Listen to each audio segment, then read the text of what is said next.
Well, good morning, my Teaser King family. Let's try this for the third time. A lot of interruptions on YouTube. It's an internet connection, but my internet works. My TV's working. The rest of my things on my computer are working, so it's a YouTube issue, unfortunately.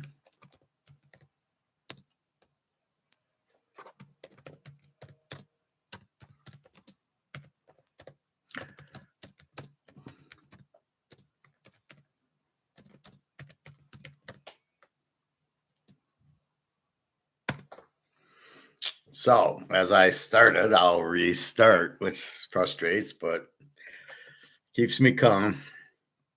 So what we have here is we were looking at baseball, gold and silver. We did a little Mountain West yesterday, and then I wanted to watch the back nine of the golf, which, we did. And so we'll just review what we reviewed yesterday, and we'll get into the Sunbelt. We'll do our baseball picks. I went 7-4 yesterday. What did I do? I do -1, -1, -1, -1, +1, +4. So it was a +4 day. Frustrating day. So let's go to gold first.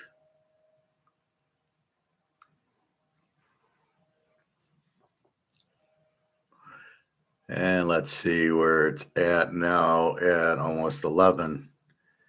All right, so silver 56.89 in the paper world, and we got gold 4,007. Again, this is paper. These are option prices. These aren't physical prices. I was listening to Michael Pimpo. He doesn't know what he's talking about. We'll look at him today. He comes up with this interest rate and all that, and he misses the easiest point. The money isn't worth anything. You have to get out of money because it has no value. And these guys just simply just sit there with, well, the interest rate's this and the stocks are that, and I'm into bonds, and you're just laughing at the guy. He's the dumbest guy I've ever heard. And he's people listen to him and buy off of his recommendation. You're like, you gotta be kidding me. This guy's an idiot. Anyway, John C, hello. Again, sorry but I'm getting this internet shit, so there's nothing I do. Hopefully I've turned off my computer and restarted it, which cleans memory or whatever the shit that's causing it. Hopefully we'll be okay. Some days, the whole weekend, I had no problems. And then today, for some reason, I'm getting it. I don't realize why, but, again, I'll go 2 hours and never have this. And I've already had it twice today. So hopefully we can get through this now. So again, silver, 56.98, like, yeah, but see, you've got to understand these aren't real prices. Silver or gold, 4,009. These are great to buy with. These are perfect buying prices. JP Morgan's holding the price down. We want to buy. If you want to sell, it's a little bit hard. So you really don't want to sell anyway. You do what I did. I needed money. I sold a half ounce and I got money in. And that's really that's it. But all the gold I don't want to sell to get back into dollars, and I don't want to profit take to get back into dollars. All right, we'll come back to this. So it was 4,035, July 24th. Shanghai's coming up with the physical market, and they will not be allowed to play this paper bullshit market, which they're doing their options on to keep the price down. So China's got apparently 5 of the biggest banks in the world, bigger than JP Morgan. So they've been fucking around, shorting it and price containing it because they want to buy. So China's buying the gold hand over fist, so they're keeping the price down.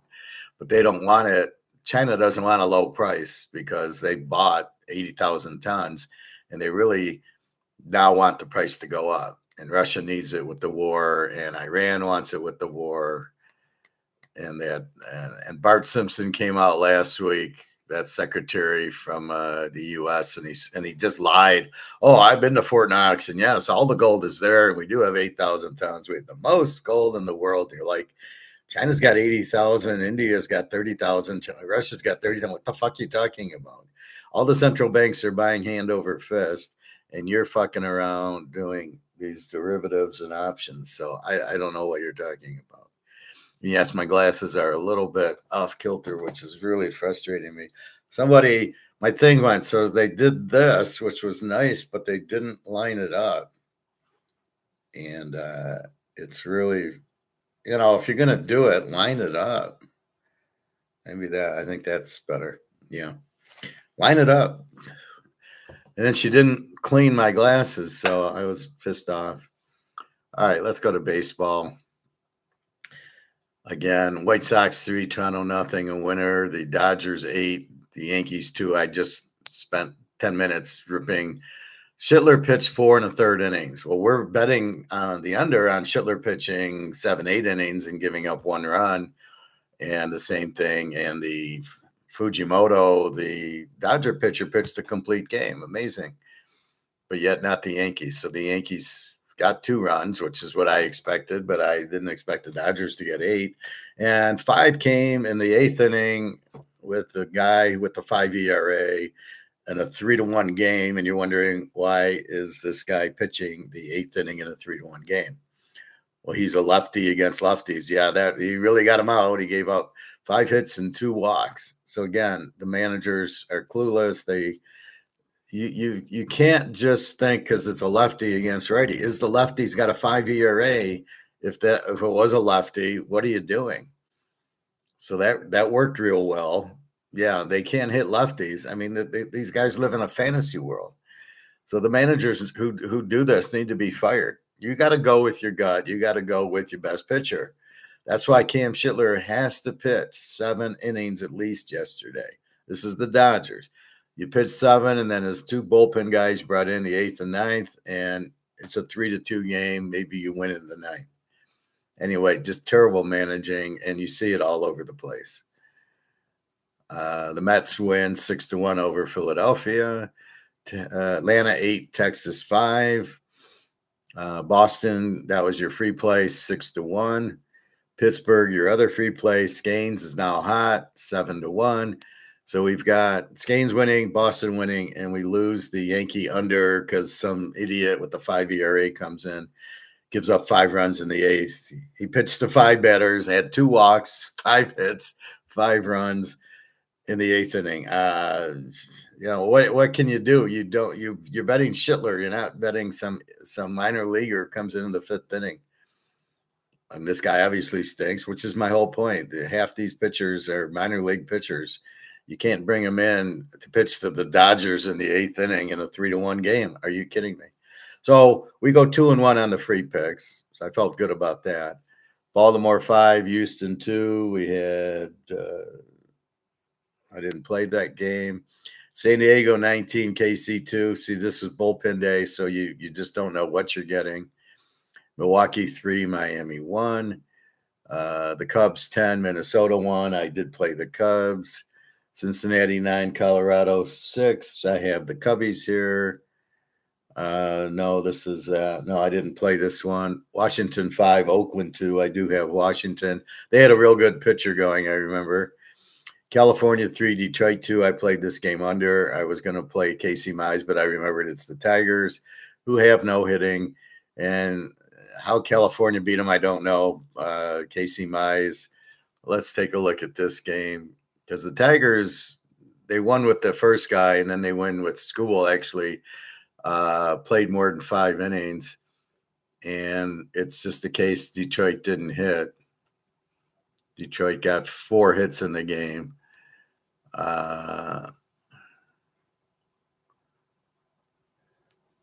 Spencer Torkelson's 207. Yeah, let's bat him 5th.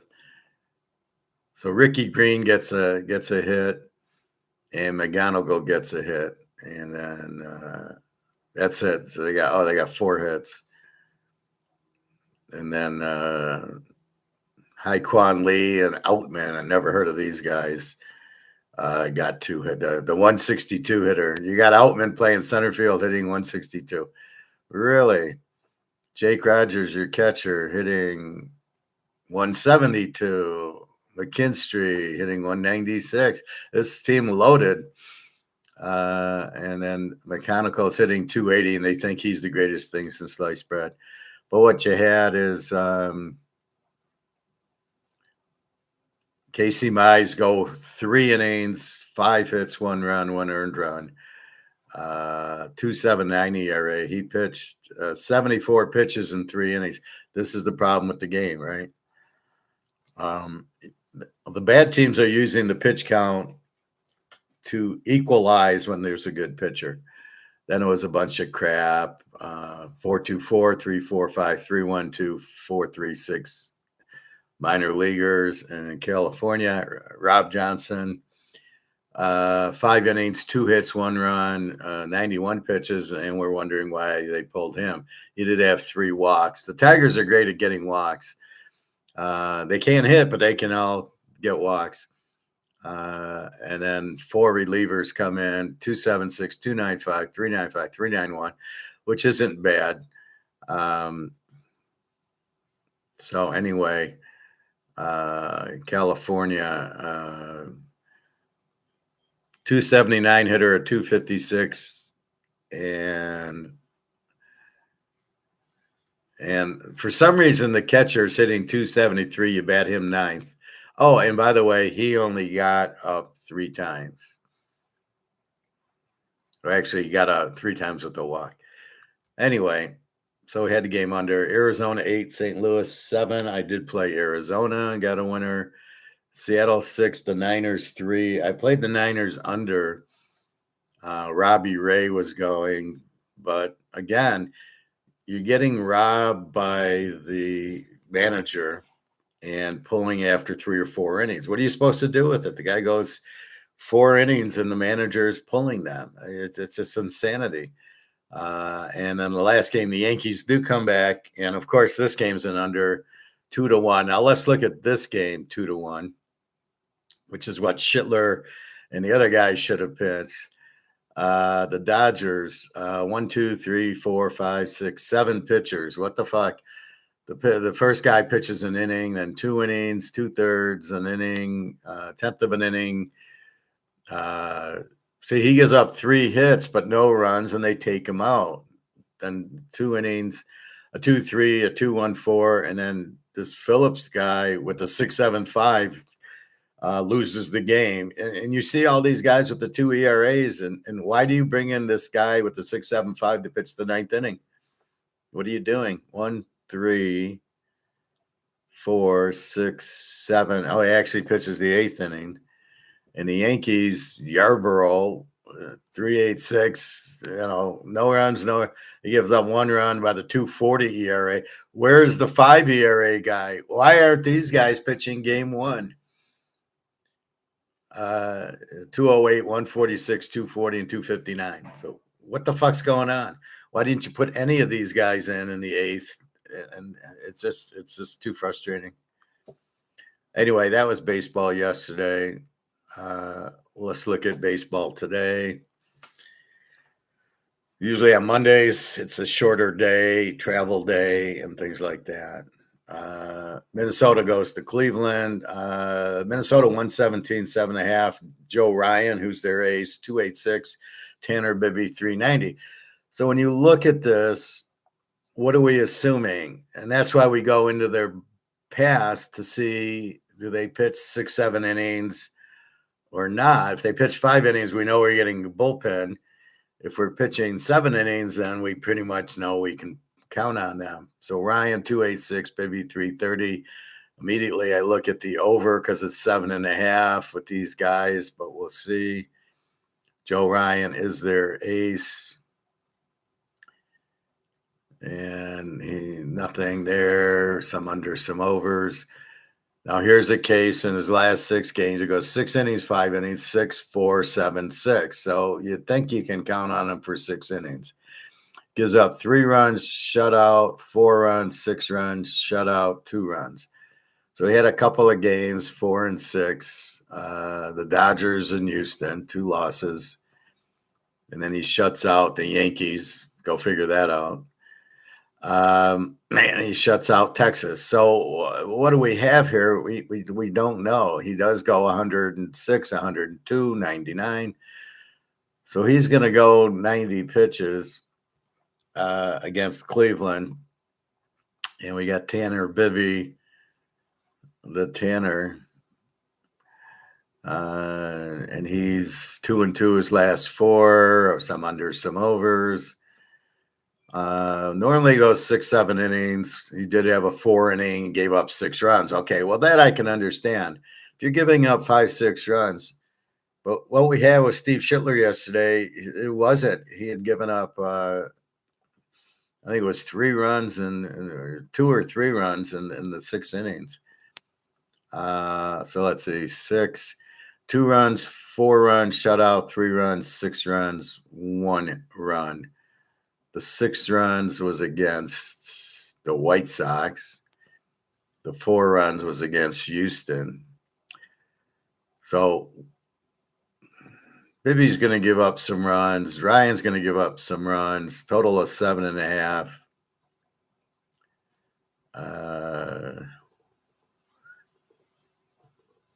Minnesota's got 49-51 and Cleveland's 52-48. I think the White Sox are leading the division there. So it's at Cleveland. Joe Ryan pitches well. He seems to pitch 6 innings. We will see.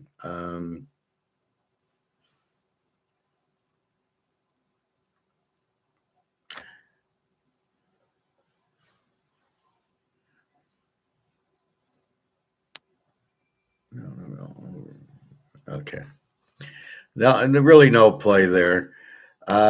Pitt goes to the Yankees. Yankees minus 111 and 7.5 again.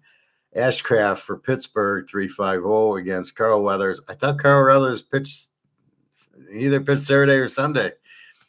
I thought he pitched yesterday. I think they pulled him from game 2.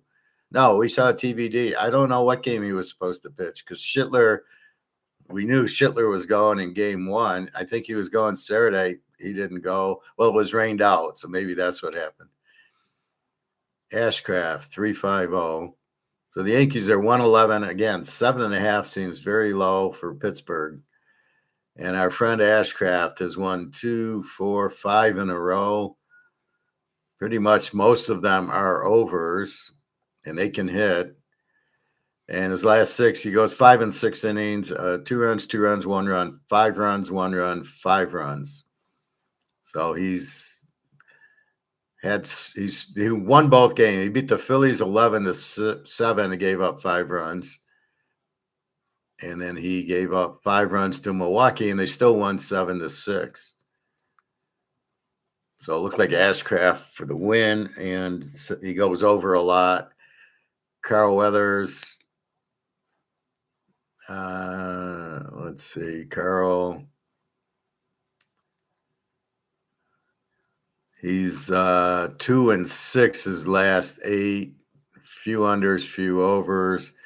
His last 6, 6 runs, 1, 2, 5, 4, and 1. And the 5 was he pitched an inning and 2/3. This guy gives up a lot of runs. All right, here's your free play. Let's go over Pitt.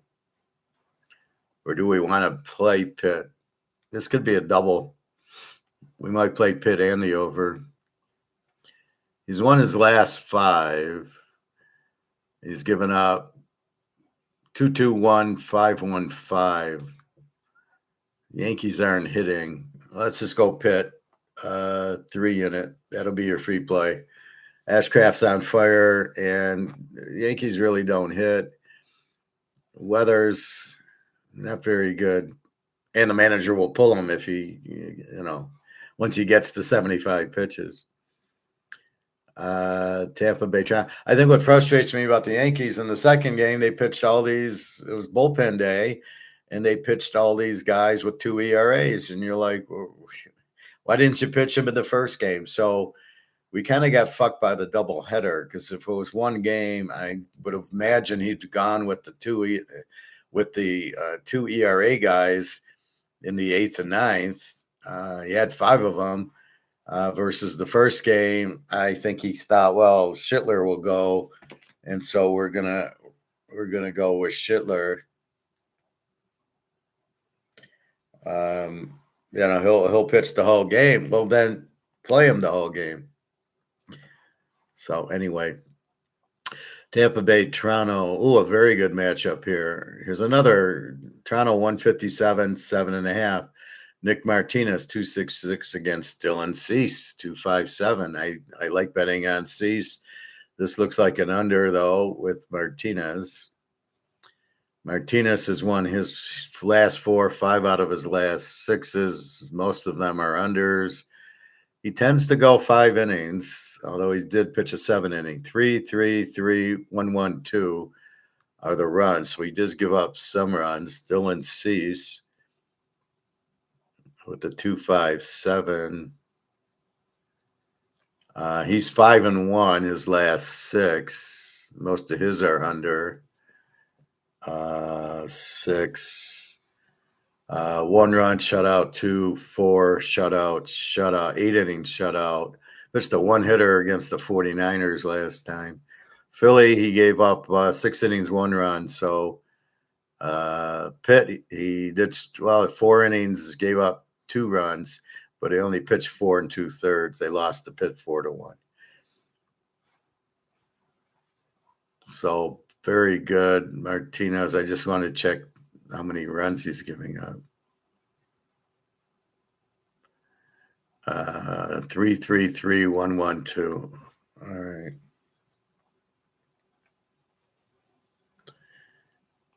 So the problem is, okay, we'll bet it under, but then these guys go 3 innings, and here comes the bull.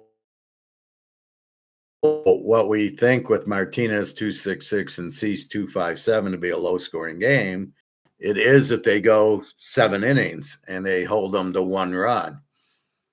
So you're all over the place. You get games where they go 7 innings, give up, 3 hits and shutout. Then here comes the bullpen 8th and 9th, and it ends up being a 2-0 game. And then you get the games like yesterday where you take Schittler out after 4 1/3, or you take out the Tigers guy after 3 1/3. The managers are just too stupid to manage. So we'll see what we get here. I can't imagine both getting knocked out after 3 or 4 innings. I'm anticipating both go 6, 7 innings, and then it will be an under. All right. The Dodgers and Philly, interesting series. So the Dodgers just played the Yankees. Now they got Philly. And Sheehan, 4.83, goes against our man, Sanchez, 2.62. Philly, 134 and 9. I can't buy the 9. Again, it's because the Dodgers hit. And the 5-run, 8th makes it over. Sheehan, he's 1 and 6. And he doesn't do anything. He goes 1 inning, 5, 3, 5, 4, 5. And his runs, 2 runs, 3 runs, 6 runs, 1 run, 3 runs. And Sanchez, I think, had that bad game. This guy's great. He's 4-1 his last 5. And he usually goes 7 innings. 5, 6, 5, 7, 3, 7. So he had a 3-inning game against KC, and they lost 15-1. And he gave up 12 hits and 9 runs. So he had a bad day then. Comes back, 7 innings, 2 runs. And that's what I mean. So it's a 2-4-1, 5-0, 9-2. So he had a 9 and a 5. The 5 was against Washington, and they won 10-5. That was a game where we're down 5-0, and we come back. So we're going to take Sanchez today because this is your free play, Sanchez. I'm going to go 2 units because it's the Dodgers. I think I gave you Pittsburgh as the other free play. I think. Well, we'll see. Well, you got Pittsburgh too. But Philadelphia, Sanchez, again, it's the pitcher. Again, he normally goes 7 innings. The Dodgers, we know, can hit, so we can't make a big lock. But he is left-handed, and most of the Dodgers are left-handed, so he'll probably get the right-handed. Freddie Freeman will probably be out. Shotani doesn't hit lefties. If you'd quit throwing the ball low to Shotani, you'd get him out all the time. He has a golf swing, so he swings up at a low ball. So just pitch the ball chest high, and the guy won't hit 200. But no, they can't do it. Baltimore, Boston. Boston 159.5. Shane Baez 4.22 against Tolley 3.11. Boston's still on their win streak. And I don't think Shane Baez is going to. Yeah, this guy's 1-4 his last 5. Some overs, some unders his last 6. 3 runs, 5-2, 3-2. And some of them were not a lot. And Tolley is, he went to TCU. All right, I like that. If I'm drafting guys out of college. I ain't drafting these high school guys. That's ridiculous. You have no idea because they're facing high school talent. College talent is one thing, but you're really professionals, so you want a guy you can get professionals out. Tolley's won 3 out of his last 4. Some unders, last 6, 3 runs, shutout, 6, shutout, and 1. And in these, he had 2 3-inning games and 2 6-inning games and a 7-inning. So he won't stick around. All right. But since Boston's got a 52-game winning streak, there you go. San Diego at Atlanta. San Diego put up 100 runs yesterday. But, when you got a big lead, then it's easy. There's no pressure. Atlanta 126.9. We got Sears against Elder. Sears, I thought, was on Oakland. So now he's on San Diego. He's pitched in 4 games. He's 2-2, 3 unders. And he goes 4 and 5 innings, 2, 7, 0, and 3. Yeah, he was on Oakland and then last year, 4.95 ERA, 5.03. So he's a pig. Atlanta, Bryce Elder. And he's 3-3 his last 6. He gave up 3 runs, 2, 6, 8, 5, 4. So he's a pig too. So I think there's only one way to play this game, which is that. Again, $25 buys you the full week of all my games. Soon we're getting into football, and that should be available now if you want to buy the year, if you want to buy the first week, the month. I had to take bowls out and put in college. I'll text my email guy or my IT guy when we're done with class. And well, actually, let me do it now while it's on my mind.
He's responding right now. That's what I like. You text, you get a response. That's what gets frustrating with Daria and the war. You text and you don't hear from her for 2 days because the VPN's down. So it does make it frustrating. All right, let's wait. All right, so we played San Diego, Atlanta. The Mets at Milwaukee. Here we go. All right, here's another. This will be your lock for the day. We got Peralta 4.67 against Mizorowski 1.99, 1.62 ERA. I don't have to look. I know all about Mizorowski. Let's see.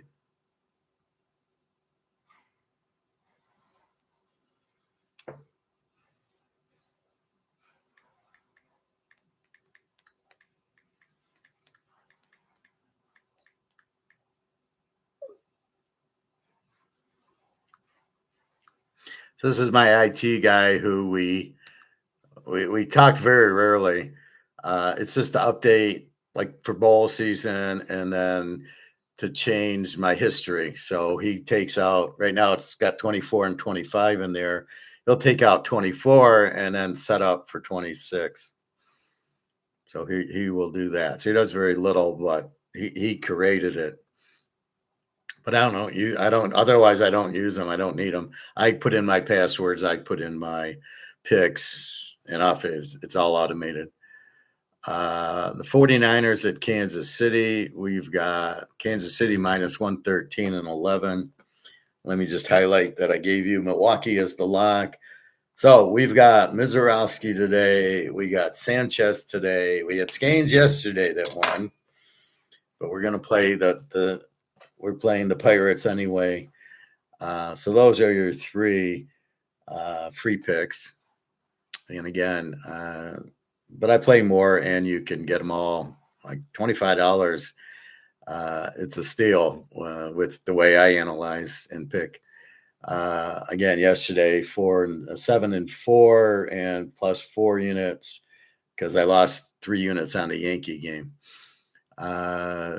Frisco at KC, KC 113 and 11.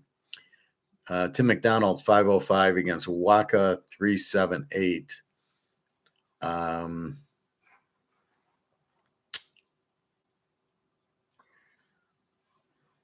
KC sucks. They're 40 and 60, and Frisco's 42. These are two shitty teams. The total of 11 is high because they don't really hit much. Tim McDonald, let's see. Yeah, he's 2-4 his last 6. And he's the last 6 games, 4 runs, 5 runs, 3, 0, 8, and 1. So he gives up a lot of runs. Usually. And Waka. He's a bum. He's lost 1, 2, 3, 4, 5, 6, 7, 8, 9. He's 1-9 his last 10. Some are over, some are under. He's given up 2-2, 6-5, 4-3, 1-1, 4-6. This guy's a real pig. All right. And Detroit play. Well, we got pretty good size schedule today. I thought we'd only have 5 or 6 games. Detroit at the Bears. The Bears 110, 12.5. The wind must be blowing out. This is at Wrigley. Flaherty with his 4.50 against Talon with the 5.24. And I could see why it's an over, except for Detroit can't hit. Flaherty from SCTV. He's 4 and 6 his last 10. Some over, some under, very inconsistent. He tends to go 3, 4, 5 innings his last 6 games. Shutout 3-2, shutout 2. So he's pretty hot his last 4 games. Although it's been 3 innings, 5 innings, 5 innings, 6 innings. He pitches in about the 80s. He has gone 94 once in a shutout against Tampa Bay. Very bad managing of the Tigers, where they'll pull their guy. The problem is when you pull your starter, is then you go to the bullpen, which you don't know what you got. You tire out your bullpen. You have way too many minor leaguers in your bullpen.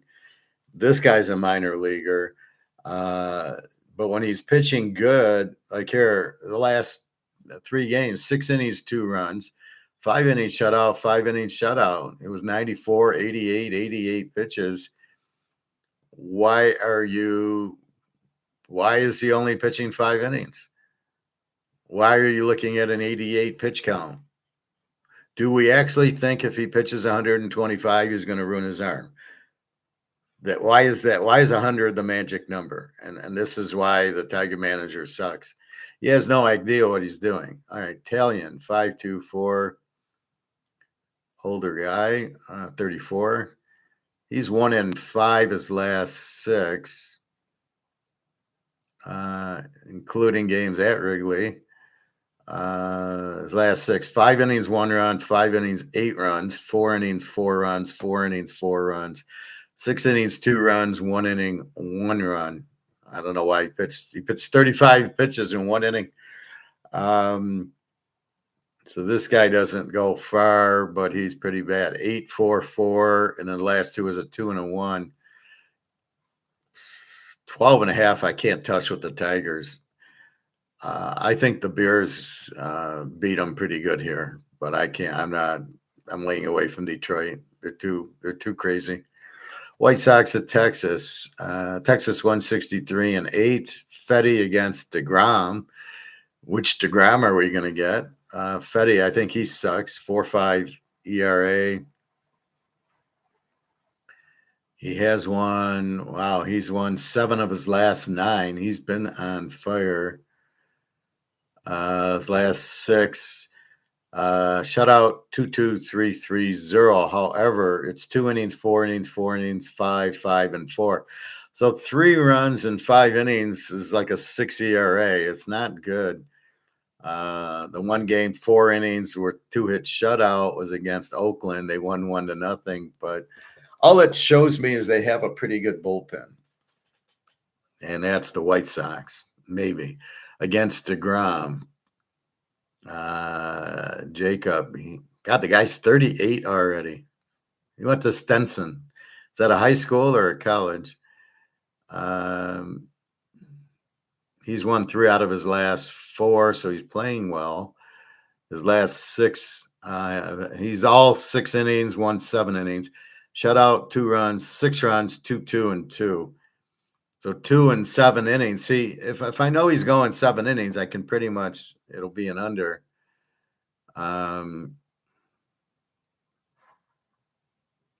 So some are under, some are over. I don't know if they have a good bullpen. And that's what you're looking at. So Texas 163. DeGrom's been pitching well. 8 total. I mean, this is a game that could go 2-1 and 10-2, and you have no idea. And it could be either team can win. So very frustrating. Miami at Houston. Houston 118-8. Junk 4.57 is Junk. And Bianco with a 0. I think he's been injured. Well, let's look at Jansen Junk. How do you name your kid Junk? Even if it's your last name, you got to change your name. He's 3-2 his last 5, and he's got 5 overs in a row. And he goes 5 innings, 6, 5, 5, 5, 5. So he's a 5-inning pitcher. So the ERA 1.47, 8.12, which is pretty bad. And all over. So first we circle the over. Now let's look at Bianco or Blanco. I'm going to call him Bianco. He's only pitched. He hasn't pitched this year. He was a 4.1 ERA in 25, a 2.8 in 24, a 4.5 in 23. Normally a starter. He started 9 games last year, hasn't played this year. I doubt you'll get more than 3 or 4 innings on him.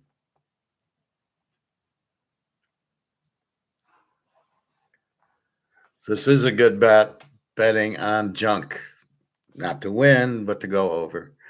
Washington and Colorado. Our friend Kyle Freeland, the worst pitcher in the league. Washington 119 and 13.5 in Colorado. I love these total. Where do they fucking get them from? A. Alvarez, 415 for Washington. Andrew Alvarez went to Cal Poly Pomona, one of my favorite college football teams. 1-4, and 1 over, 4 unders. And the guy goes 4 innings. This guy sucks. 1 run, 1 run, 2 shutout, 5 and 3. I mean, what are you going to get out of this guy for 4 innings? Which is probably why it's an over. Freeland, this guy just stinks. And he's 3 and 4 his last 7. His last 6, and he usually goes 5 or 6 innings, so he does survive that. 6 runs, 2 runs, 6 runs, 2 runs, 6 runs, 4 runs. So now we know why it's 13.5, but it's too high of a number. I can't bet Colorado. Alvarez, I can't. Who the hell knows? Probably goes over, even though it's 13.5, but I can't start laying there. It's like doing college football and going over in the 73s, 74s. It's not going to happen. Oakland goes to Arizona. Arizona 148.5. Springs against Bratt. They both have 6 ERAs, and yet the total here is 8.5. Oakland broke their big losing streak and then lost again yesterday. This guy is 2 and 4 his last 6, and all over except his last game. In his last 6, 5 runs, 8, 6, 3, 6, and 6. So this guy, Springs, his 6 ERA is much higher than that because these are 4 or 5 innings. And Bratt with his 6 ERA, he's pitched 2 games with the 6 ERA. He beat St. Louis 9-4 and beat the Dodgers 5-3. He goes 3 innings, gives up a run, and gives up 3. That's why he's got such a high ERA. All right.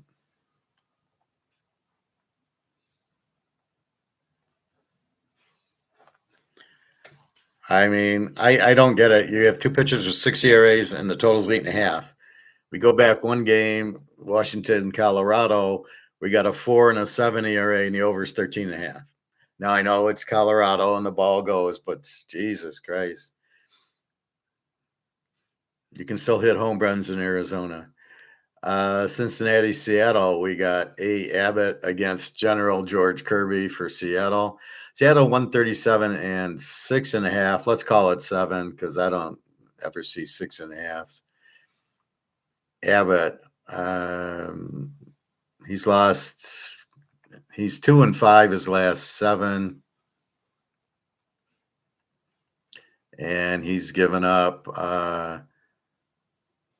1 run, 4, 2, 3, 4 his last 6, and he goes about 5 innings. So he basically sucks. And then you got Kirby 3.76, and he's 2 and 4 his last 6. All these pitchers are a bunch of pigs. And his last 6, he's given up 5 runs, 3-3, 2-2-2. He did pitch an 8-inning game against California, won 6-2. Gave up 2 runs. Most of them are 6. Gives up 2 or 3 runs.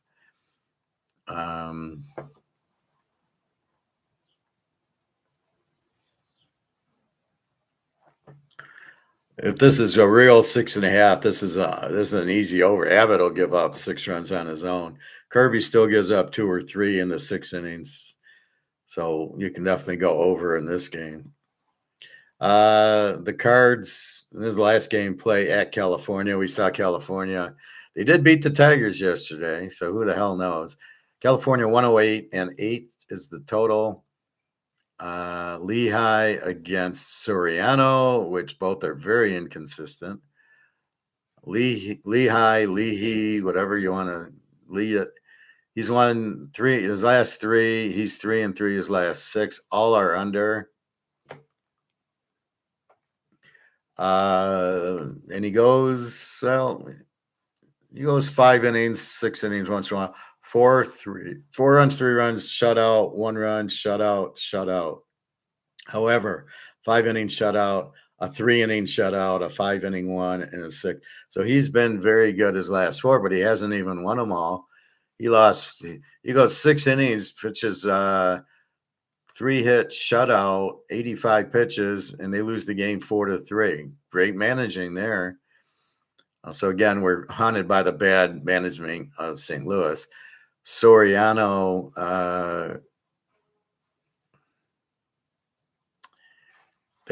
he's lost 4 out of his last 5. He's 1-4. A lot of overs, and his last 6 shutout 4-5, 3-2, 3.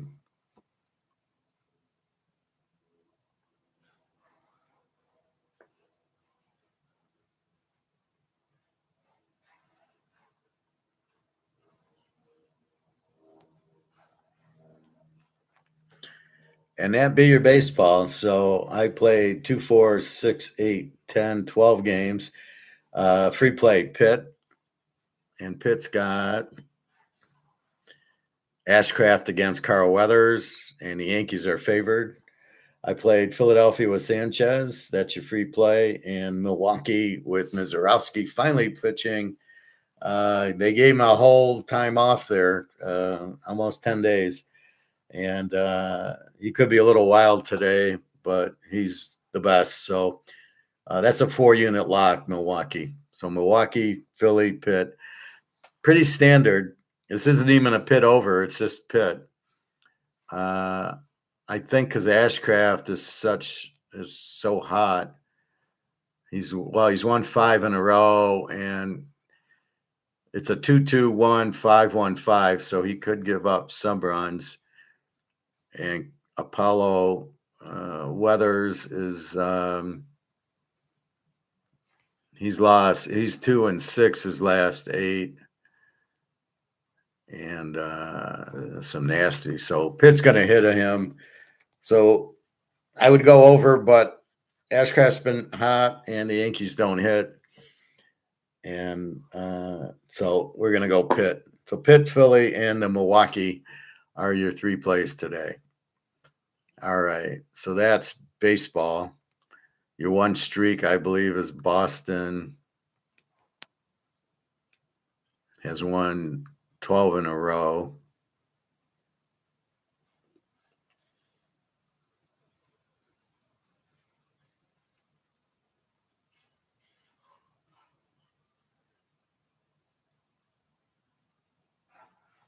Well, I'll go here. Be right back.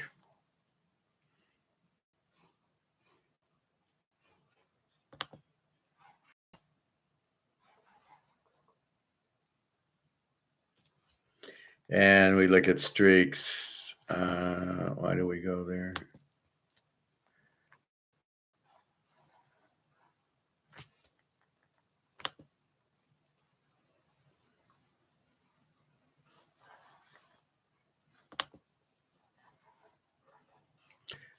And Tampa on a 5-game losing streak, Boston on a 13-game winning streak, Baltimore on a 7-game winning streak. And that's it. So it's basically Boston and Baltimore 13-7, and then Tampa on a 5-game losing streak. In the National League, Miami's on a 6-game losing streak. And that's it. So not really looking at the team streak, although we did play Boston, I believe. Yeah, it's not a free play, but yeah. Shh, don't tell anybody. All right. So let's quickly go into college football. So we looked at Mountain West yesterday, and we're going to look at thoroughly the Sunbelt. And these are critical ones because there's a lot of games like, how do you play UNLV? Who's the best team in the Mountain West? How do you play, did you know Northern Illinois is now in the Mountain West? So in rank, it's New Mexico, Vegas, North Dakota State, who's now Division I, Hawaii, Air Force, Nevada, San Jose State, Wyoming, Northern Illinois, and UTEP is now switched from Sunbelt to Mountain West. UTEP really blows. So Utah's probably the Z team. Northern Illinois is an under. New Mexico's as close as they have to an A team. Hawaii is an over team. Air Force is usually a very strong team. Nevada sucks. San Jose State, really not that good. So we've already talked about it yesterday. New Mexico State surged to an impressive 9-4 record, and X a very good coach. I remember him last year, and they played Michigan pretty tough, 34-17, and lost to Boise 41-25. Excellent special teams and an offense that did enough, but to act the expectations is that the Lobos win a conference title. And so X a very good coach, and they're picked first, although, now this Lane's back, and I'll get into the quarterback stats when I go into my spreadsheet.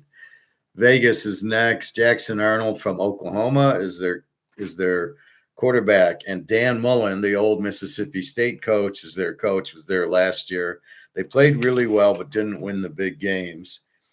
They beat UCLA 30-23, beat the Air Force 51-48, lost to Boise 56-31, and then 38-21 in the championship game. Real quickly. So New Mexico opens with Central Michigan, and they got at Oklahoma on the 19th, which should be a pretty good game, actually. And then it's the conference: UTEP, Hawaii, San Jose State, Vegas. So knowing the overs and the unders are critical in this league, the A's and the Z's. Vegas opens against Memphis, which should be a very high-scoring game.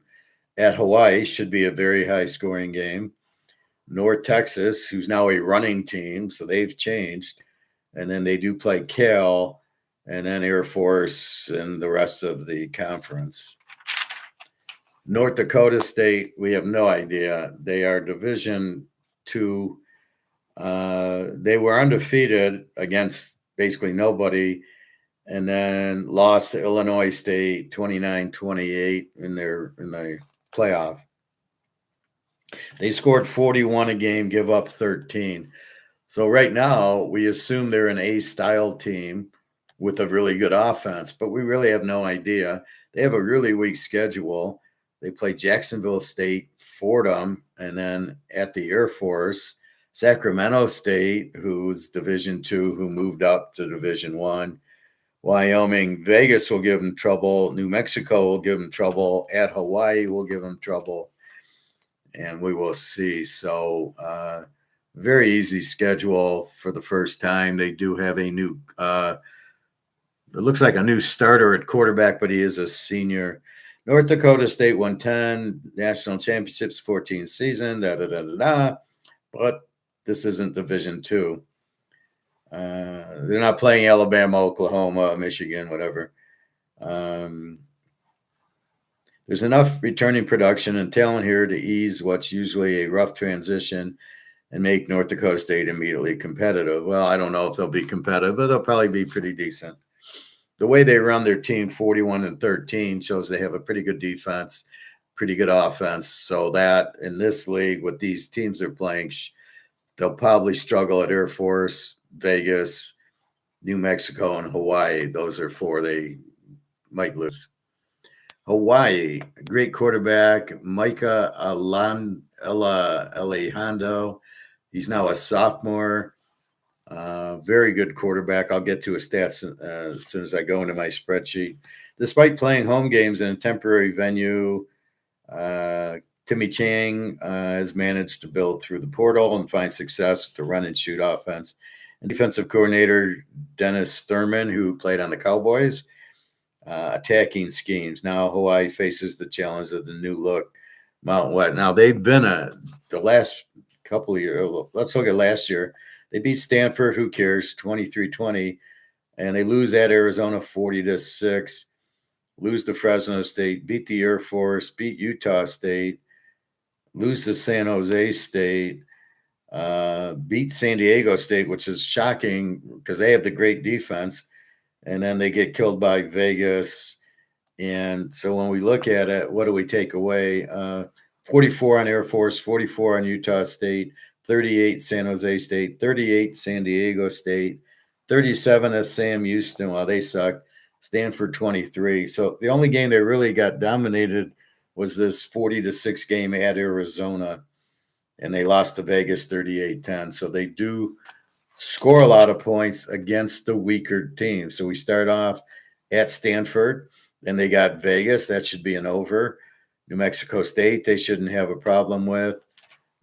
Wyoming, San Jose State. Now at Arizona State, it's going to be a problem. New Mexico is very good. UTEP, North Dakota State, Nevada. So they should beat Stanford, and they got a good game with Vegas. Should be an 80-point game. And then at Arizona State, we'll have to see how good Arizona State is, but it'll be a struggle for them. That's not the game you want to go over. You want to go over on the Vegas game, maybe the San Jose State game, the New Mexico. Be careful with Northern Illinois. They always have a good defense. North Dakota State, that could be a lock over that game. Nevada, Sacramento State. Always thinking 5 steps ahead, right? The Air Force, Liam Zarka is back as the quarterback. They scored 30 a game, gave up 30. Very unusual. Air Force gives up 30. Calhoun's been there 19 years. Overview, the last 2 times Air Force suffered through back-to-back losing seasons, it rebounded with 10-plus wins. That could happen again with Sharza at quarterback. Mountain West schedule and a group that hopes continuity. No contributors left via the transfer portal can provide an edge. So Air Force is a, military school. They're pretty disciplined. They're a pretty good team.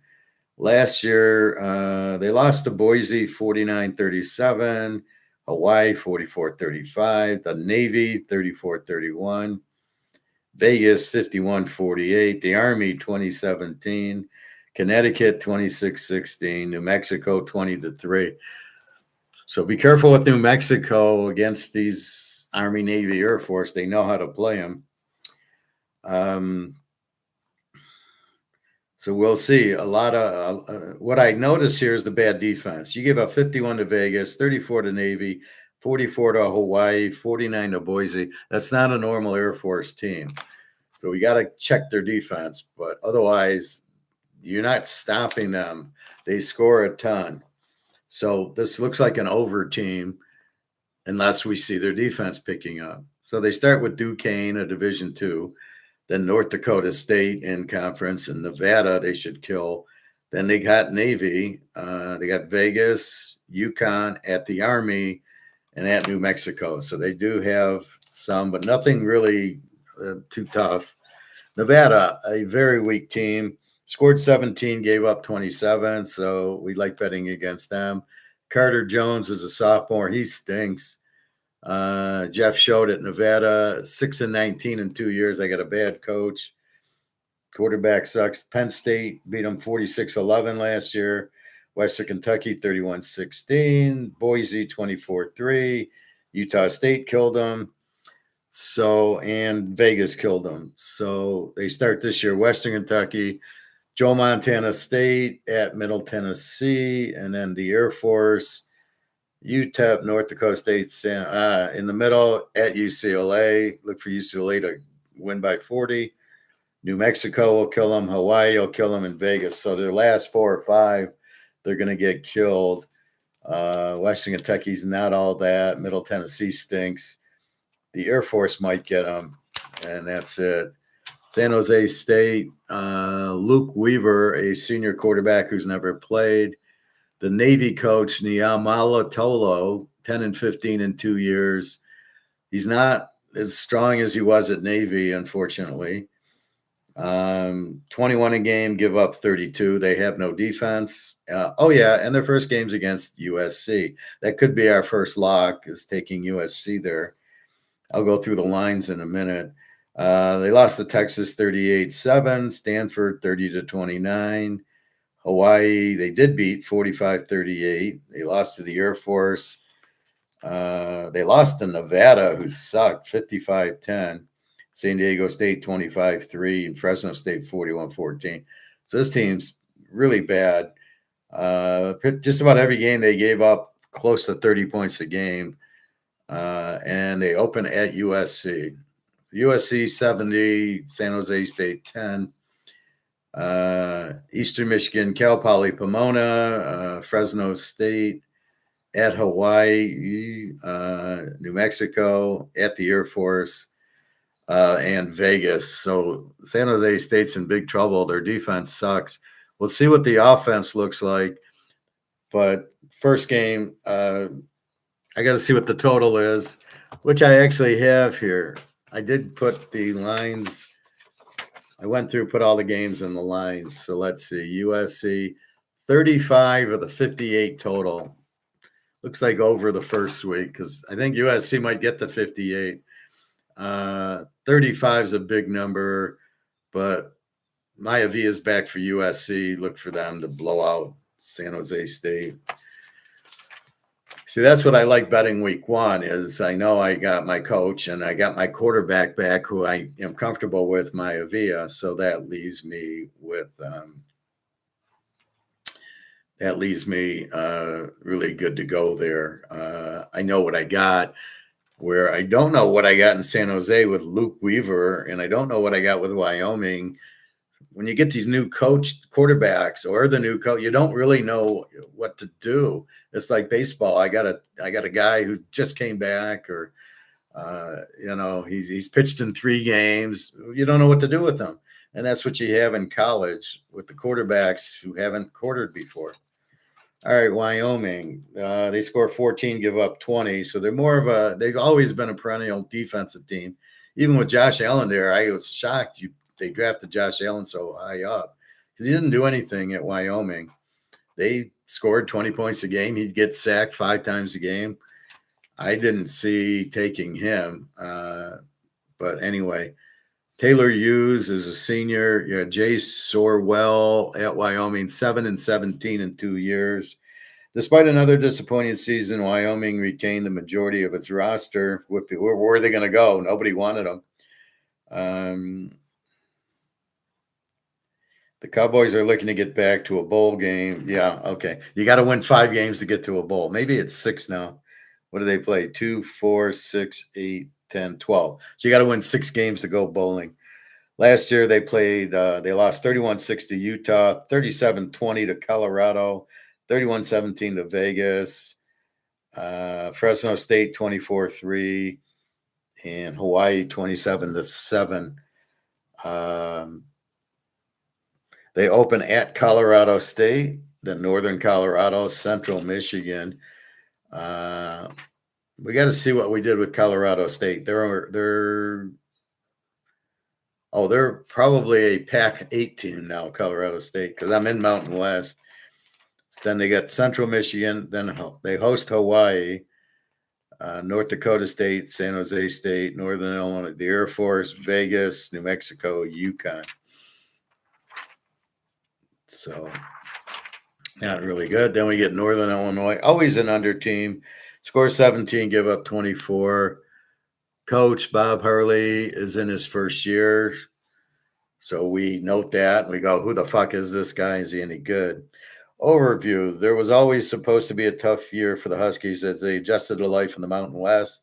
Interim head coach Bob Hurley, elevated from defensive coordinator, was dealt a tough hand after Thomas Hammock's shock departure to the Seattle Seahawks in February, further tempering expectations in 20. So this guy was the defensive coordinator. Yeah, so they'll have a good defense. Their offense will suck. Last year they were in the MAC, so they lost to Old Mississippi State 38-10. Ohio 48-21, Toledo 42-3. So the bigger teams they got killed by. Here they open at Iowa, at Arizona, the Air Force, Hawaii, at Vegas, at North Dakota State, who we're not sure.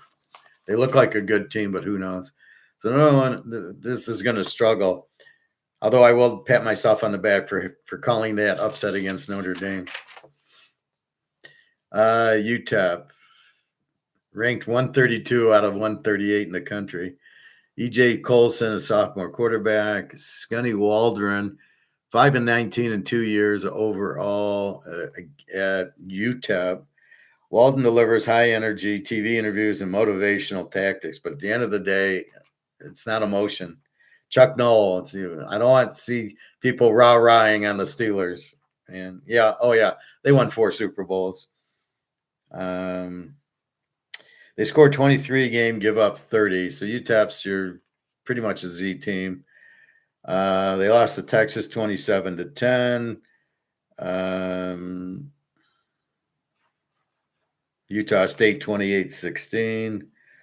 Lou Monroe, who sucks, 31-25. So pretty pathetic. They open at Oklahoma. Okay, what's this? What are we laying 50 here? I think they are. Oklahoma 40, total of 50. Oklahoma will kill them, but I'm leery with Oklahoma. They don't have a good quarterback or a good offense. They have a great D. They'll shut them out. It's just how much is Oklahoma got, and this is a 30 defense. So we might lay 34 with Oklahoma. They're gonna kill them. What are they playing Oklahoma?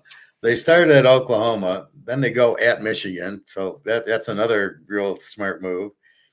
Whatever they do at Oklahoma, we'll do against Michigan. So if it's 65-0, we'll play Michigan 65-0.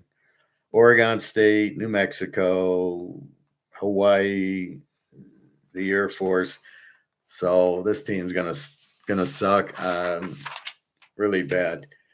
All right, yeah, Colorado State. Yeah, they're a pretty weak team. Oh, Jim Mora is the new coach there. And let's go Sunbelt. Wait, we got to go. We got to go to my stats on my Mountain West. So the Mountain West, let's see.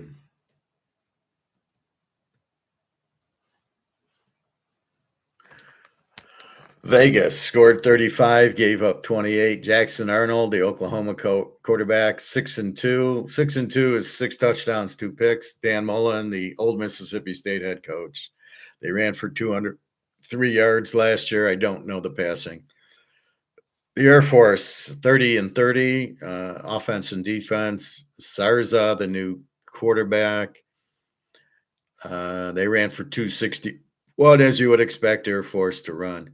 Hawaii scored 28, give up 23. Mika El Hardo, 21 touches and 9 interceptions, sacked 25 times.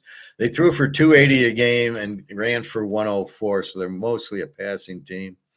New Mexico, they're picking them to win 27 points for, 22 against. Jack Lane, the quarterback, 13-9 last year. They passed for 200, ran for 155. So not much offense there. Not sure why they're the cream of the crop there. San Jose State, a W team, scores 21, gives up 32. Weaver, the new quarterback, nothing on him. Niall Matolo, the Navy head coach, this is his 3rd year. They only ran for 120 yards, which is strange for the Navy head coach not to run for 300 yards a game. So you can see they're pretty weak. What we like in the USC game is they give up 32 a game. Here comes USC with Maivia, and they want to get off to a good start because USC's been struggling. Look for them to blow them out. Nevada, a Z team last year, scored 17, give up 28. Jones sucks, and they got Purdy's brother. Jones last year, 6 touchdowns, 8 picks, which is why I'm saying he sucks. Threw for 113 a game, ran for 154, 267 yards of total offense. Oh, Nevada, that's how you become a Z team. Wyoming, 16 points, give up 20. They play a defensive game, huge. And they ran for 131. North Dakota State, I have no stats because they were Division II. It's pointless to use Division II stats in Division I. UTEP, W team last year, scored 23, give up 30. Colson, the new quarterback. So we got a lot of new quarterbacks. At Northern Illinois, under team, score 17, give up 24. They have a good defense, Macon, but they got a new coach, Harley. His first year, he was the defensive coordinator. So you have 6 new quarterbacks. Air Force, probably not that big a deal. San Jose State, Nevada, Jones does return. Hughes at Wyoming, North Dakota State, we don't know. UTEP in Northern Illinois. So it makes it a very iffy thing. And even Jackson Arnold at Vegas was at Oklahoma. He did nothing there. So the only two quarterbacks coming back are Micah Alejo from Hawaii, 21-9, and Jack Lane at New Mexico, 13-9. Alejo's probably the best quarterback there. Lane, I don't know. Jackson Arnold's a runner, but since you have Dan Mullen running that kind of dual threat, Vegas should do well. All right, so that is your Mountain West. Let's do this in reverse. So let's go to the Sunbelt. And the best team in the Sunbelt is James Madison. It's been that way. The Indiana coach leaves, not a problem. Summerall takes over. He now leads, not a problem. Here comes another new coach. They scored 37 and give up 15. Just a beautiful team, and that's what you can see Indiana doing. And whoever is the new Summerall, I don't know if it's Auburn or somebody, but look for them to be strong. Coleman's the new quarterback. They rush for 250 yards a game. That's the key. They run it down your throat. Old Dominion, the other A team, 32 points, give up 19. Heineckel is a new quarterback. Marshall scored 30, give up 30. They're our over team. Wilson from Syracuse will be the new quarterback. They ran for 200 yards a game last year. Southern Miss, who got good, and then their coach left again, 29-27. So with the new coach, Hampton from Northern Illinois will be the new quarterback. And not much else. Georgia Southern scores 27, gives up 34. Another over team. Max Johnson, who was at North Carolina, and I think he was at Texas A&M. Still trying to find it. So I have Marshall and over, Southern Miss and over, Georgia Southern and over, and Lou Lafayette, my favorite team, 27 and give up 30. Lunch Winfield, 10 touchdowns, 6 picks, is back. We'll see. Southern Alabama, an E team, 26 on offense, 30 on defense. Bishop Davenport, 12-6. And Major Applewhite is the coach. Very good offensive coordinator. Look for their offense to get better than this. App State, an E team, scored 25, give up 30. And we're noticing a lot of, after the first two, James Madison, Old Dominion, all these teams' defense is pretty much in the 30s. So App State gives up 25 and 30. A new quarterback, Singleton. Troy, another E team, scores 24, gives up 24. Goose Crowder, 11 touchdowns, 5 picks, will be the new quarterback. And Parker, the Notre Dame offensive coordinator, who I hate, is the head coach. He sucks. They threw for 188, ran for 99 last year, 286 yards of offense. And he was the Notre Dame offensive coordinator. Arkansas State scored 24, give up 27. Crawford's the new quarterback. They ran for 128 last year per game. Coastal Carolina scored 22, give up 33. Guerrera is the new quarterback.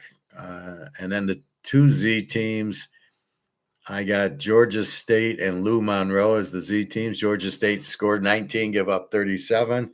Cameron Brown is back. Now, he actually has decent stats, 13 touchdowns, 1 pick.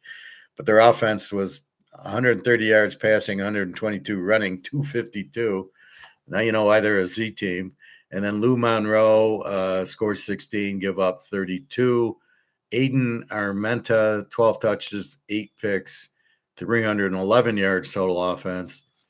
And L-Tech has switched into here. So they're 27 and 21. And Blake Baker, 5 touchdowns, 3 picks, is the quarterback. Weak offense, 353 yards, 200 yards rushing.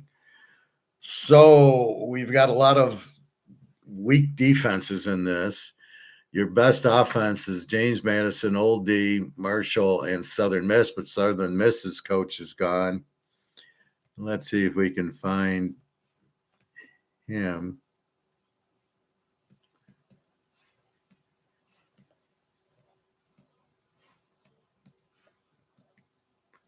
Where did you go?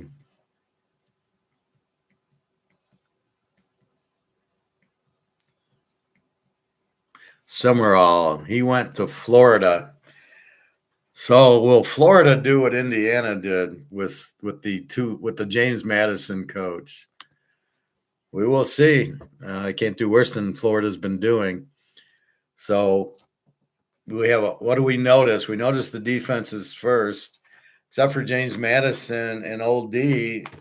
They score mid-20s, give up 30. It'll be a lot of high-scoring games because when you have that weak defense, that's what ends up happening. And let's go to the Sunbelt.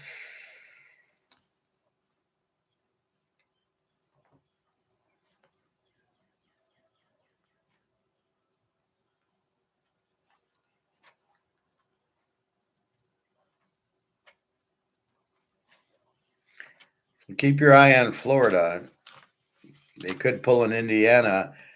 They were smart enough to get the coach from James Madison, which apparently these guys can really coach. Picking the Sunbelt. All right, starts with James Madison. They're the number 1, and there's East and West here.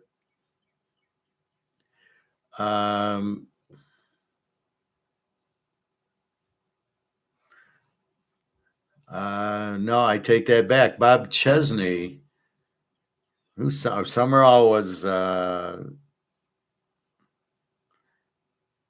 don't know why I have him as James Madison. Chesney is the coach from James Madison, and he went to UCLA.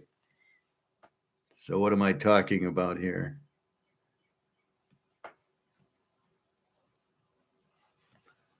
UCLA. Yeah, Chesney from James Madison. Summerall, I think, is Troy or something. They can't all be from James Madison. So my mistake. UCLA's got Chesney, who was the James Madison coach. And what does it say? A lot of talent followed Coach Chesney to UCLA. So who was Summerall? Fuck. Well, I'll figure it out. James Madison, again, they got to replace their coach, but they'll be dominant. Georgia Southern, again, no defense. Marshall is third.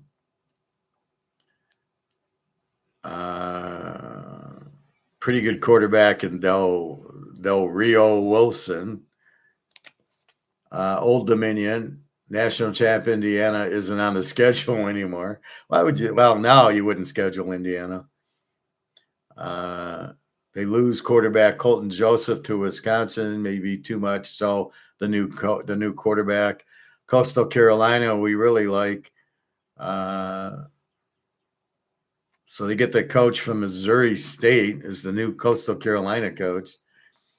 Transfers hit at ball handling position, groups hard. So again, these are the pickers. So everybody goes to MAC and Sunbelt to, the Illinois and the Purdue's, fleece their good players who play at here. Although the coach keeps leaving James Madison, so they can't get those players. Who's Summerall? Damn it. I'll have to look that up. App State is 6, and Georgia State is the worst. Cam Brown was able to get in some good work last fall. So Georgia State's a very weak team in that. In the East, in the West, Troy. Maybe it was Troy that had Summerall. I don't know. Only one starter returns from one of the league's best defenses, so Troy's in trouble.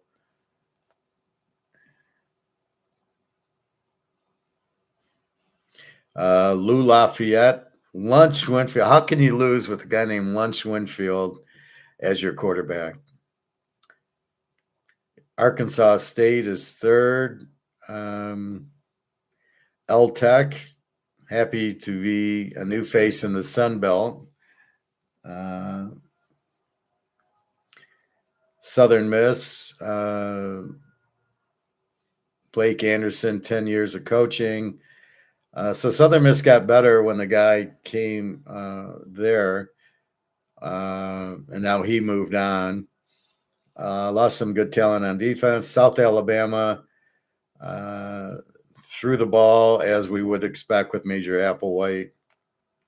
And Lou Monroe, Alabama's off the schedule, replaced by Old Mississippi State. I don't know if that's any better. A three-way competition at quarterback continues, which means their quarterbacks suck. Because if you had a real good one, you'd do that. So where was Summerall? All right, let me check this out. Summerall.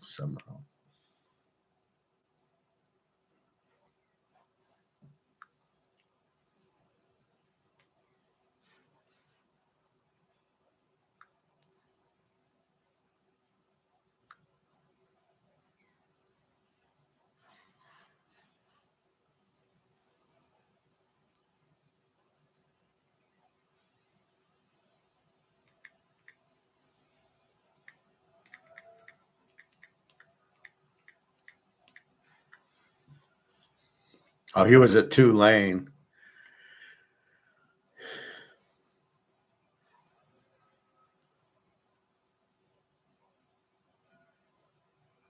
Okay, so he was from Tulane. Let me fix that.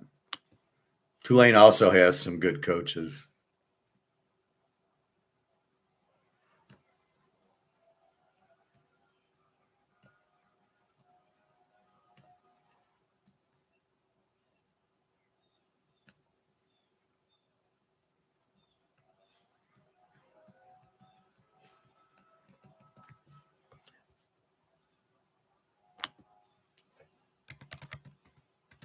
Some of these programs just have really good coaches.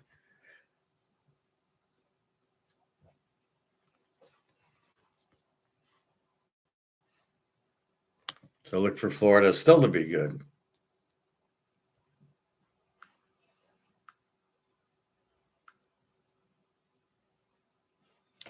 Okay. So that's kind of the A through Z of the Sunbelt. Their best quarterback, first team, is Carlos Del Rio Wilson from Marshall. James Madison, running back. App State, running back. I'm not going to get into the names. Nobody will know who they are. Goose Crowder, senior from Troy, is the second team quarterback. So this Del Rio Wilson looks like a good quarterback. James Madison, again, through coaching change after coaching change, from Mike Houston to Kurt Signani to Bob Chesney, James Madison's maintained its winning ways. Former Florida coach Billy Napier is next in line. Billy Napier was good at Lou Lafayette, but then not so good. So he's going to take over from James Madison. Let's see. He'll be looking to keep the momentum going while rehabbing his image as an idiot. Scored 37. So be careful with James Madison and the new coach. They open at Liberty, and then Wagner, San Diego State, Marshall, Georgia Southern, Georgia State, App State, Southern Miss, Connecticut. So We got to see what Billy Napier's up to. Be careful with him. Troy Parker, the coach from Notre Dame, he's stuck. He sucks. 12-24 in 2 years.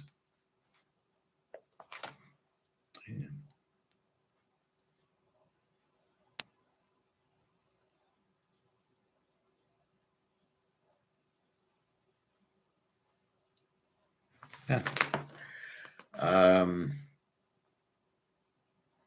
Parker has proof of concept after a successful 2020 with the Trojans. They weren't successful. If the offense can be more consistent than last year's unit, Troy could contend again. Score 23 game, give up 23 game. Goose Crowder, the Gooser, will be the quarterback. They open at Sam Houston, who sucks. At Missouri, good luck.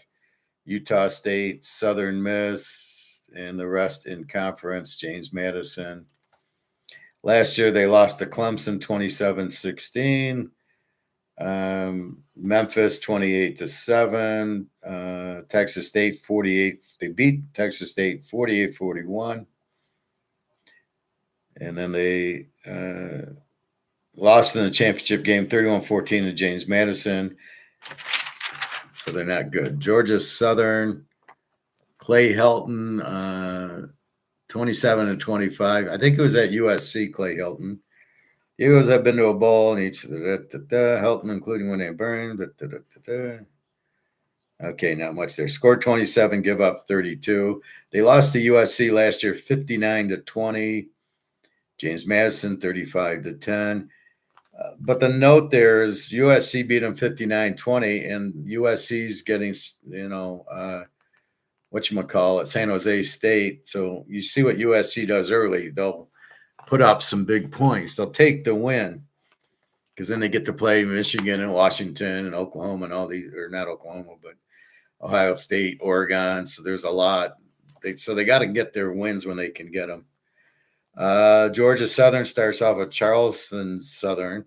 They go at Clemson. They got a home game with Houston, James Madison, Old D, Troy L-Tech. So the at Clemson game, we'll see. Marshall, they're the ones with Del Rio Wilson, Tony Gibson, the first year 5-7. Tony Gibson's first season was marred with 4 one-possession losses, with retention across major. Gibson's second year should simply be smoother. He recruited over 75 players to rebuild the program, so he's bringing in a bunch of players. So it seems like a decent coach. They opened at Georgia, lost 45-7. And it was a piece of cake after that, and then they'd score 40 a game. That's why you got to throw out the high school game, or when you play in Alabama or Georgia, they only score 7, and after that they score 42, 51, 48. By playing at Georgia, then everybody else looks like high school. This year they open at Penn State. Remember, Matt Campbell is the new coach. Middle Tennessee, Missouri State, James Madison. So it's the Penn State game with the new coach. We'll see what they do. Marshall is in West Virginia.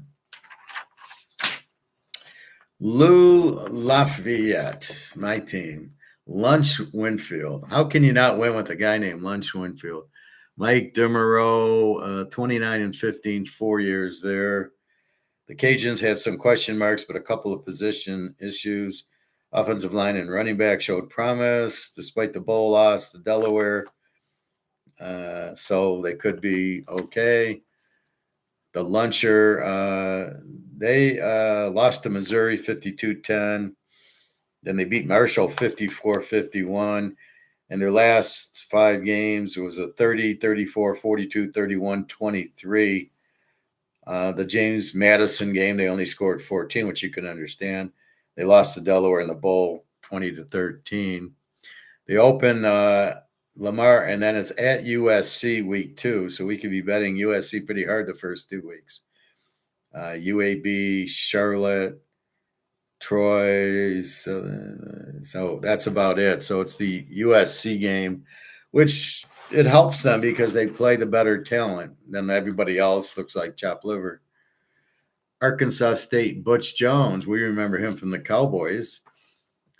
26-37 in 5 years, 110-91 for 16 years. He did coach at Miami. Overview after the Hurricanes. After 2 straight runner-up finishes in the Sunbelt, the Red Wolves are hungry to move up. To do so, Crawford is going to have to be a regional facility of Rayner, take advantage of the receiving talent. The entire team must survive a rough start, trips to Memphis and TCU. So Ethan Crawford's the new quarterback. Rayner's now at Iowa State. So Arkansas State scored 25, gave up 27. But you got to like Butch Jones there. Last year, they lost to Arkansas 56-14, Iowa State 24-16. Texas State, they won 31-30, who was a very explosive team. This year, they open at Memphis and then go to at TCU. Memphis game will be much harder than TCU game.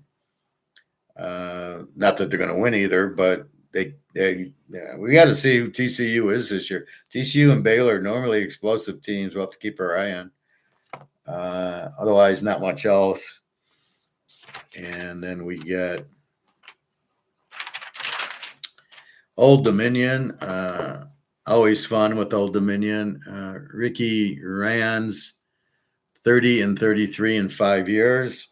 Last year's campaign included a win over Virginia Tech and a bowl victory against South Florida. So Old D's not too bad. Score 32 a game, give up 18. So this is the second. There's James Madison and Old D are the two sort of A teams. So we want to take advantage of them playing the Z teams in the conference. So you'll see me play an Old D against some, Lou Monroe, and you wonder, what the fuck's he doing? We're taking the A team against the Z team. In conference, it's fine. It's not going to work against Georgia, but it'll work against Lou Monroe. Quinn Heineckel is the new quarterback, 6'2", sophomore. Last year, they only lost to Indiana 27-14, which now looks like, wow. They beat Virginia Tech 45-26. That opens your eyes. They got killed by Marshall. James Madison killed them. See how in conference what happens. This year they're at Virginia Tech, who's got the Penn State coach is now their coach. East Carolina, who's a mess. James Madison, Marshall, Connecticut. So we'll see. But, they played Indiana 27-14. Wow. L-Tech. Blake Baker's the quarterback, has returned. Sonny Crumby, he's been there. He's a good offensive guy. 19-31 at L-Tech. They scored 27, gave up 20. So L-Tech, not bad. They lost to LSU 23-7 last year. Otherwise, it was mostly conference play. They did score 30s and 40s and then had trouble with like Kennesaw State 35-7. So they're moving from the one to the other conference. They lost to Washington State 28-3. This year they open at LSU, at Baylor, and they got the Army at home. Good luck. Then they got Old Dominion, and they don't have James Madison. So look for L-Tech to be a sneaky team. Good coach. Coastal Carolina, they used to have that real good quarterback. He got injured, and now they don't. Ryan Beard, first year at Coastal Carolina, 21-14 in 3 years. After going 42-6 in coach Jamie Chadwell's final 3 years, the Chancellors struggled under Tim Beck, going 20-19. The whole point, it's the coach, right? Was 6-7, Marks 24-25. A lot of things are going to have to fall right for them to move back up. So Coastal Carolina basically stinks. They lost to Virginia 48-7. East Car 38-0. South Alabama they beat. They beat Lou Monroe, Marshall, Georgia State. James Madison beat him 59-10. James Madison, mighty tough. Score 22 a game, give up 33. Again, these teams with the bad offense.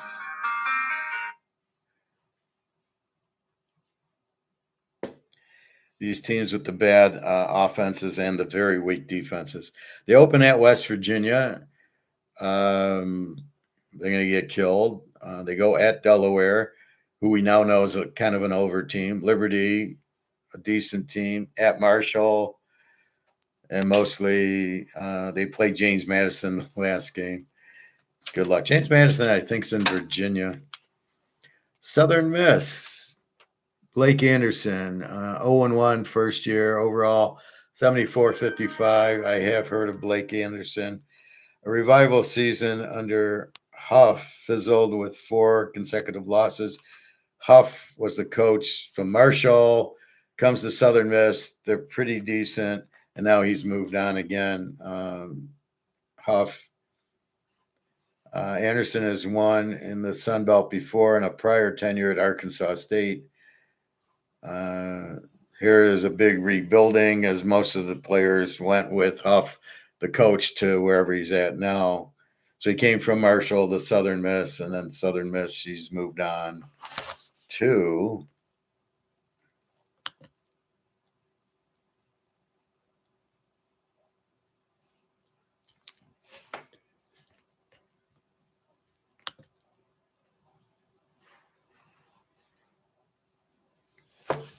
Huff has moved on.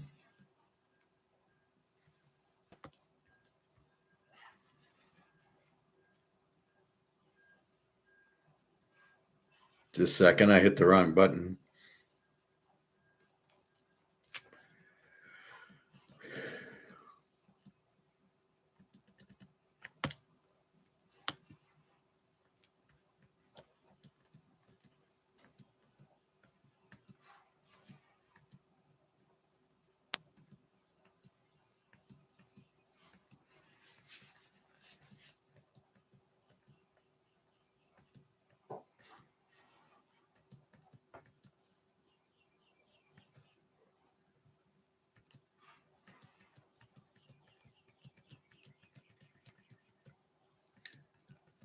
It's all right, just a second.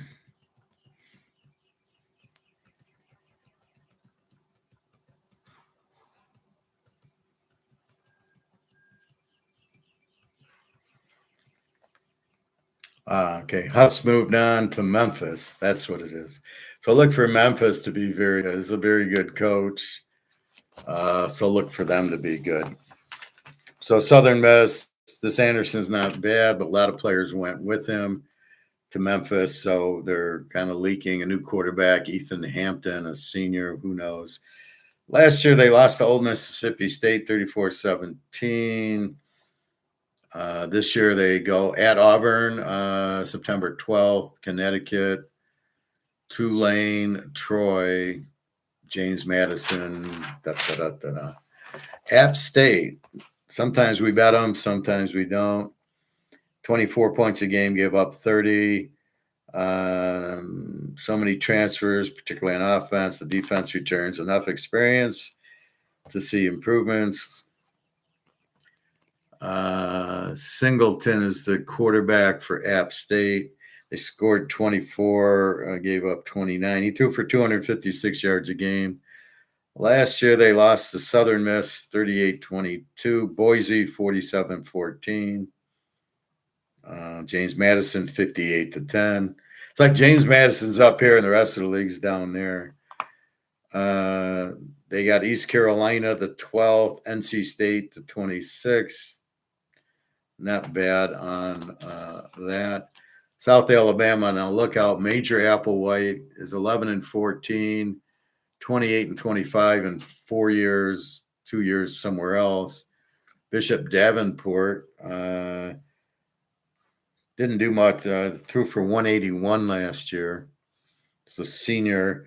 Not only are there more than 40 new players on the roster, but only 2 assistant coaches return. This could be a pivotal season for Applewhite, aiming at least to get the Jaguars back into a bowl game. So you can see all the transitions going on, especially in this Sunbelt where anybody good, the coaches are leaving. James Madison and Old Dominion and South Alabama, their players are going. So anybody who's any good goes to Illinois and Purdue and Georgia and Florida and wherever they need it. So it's almost like they're the interns for the big guys.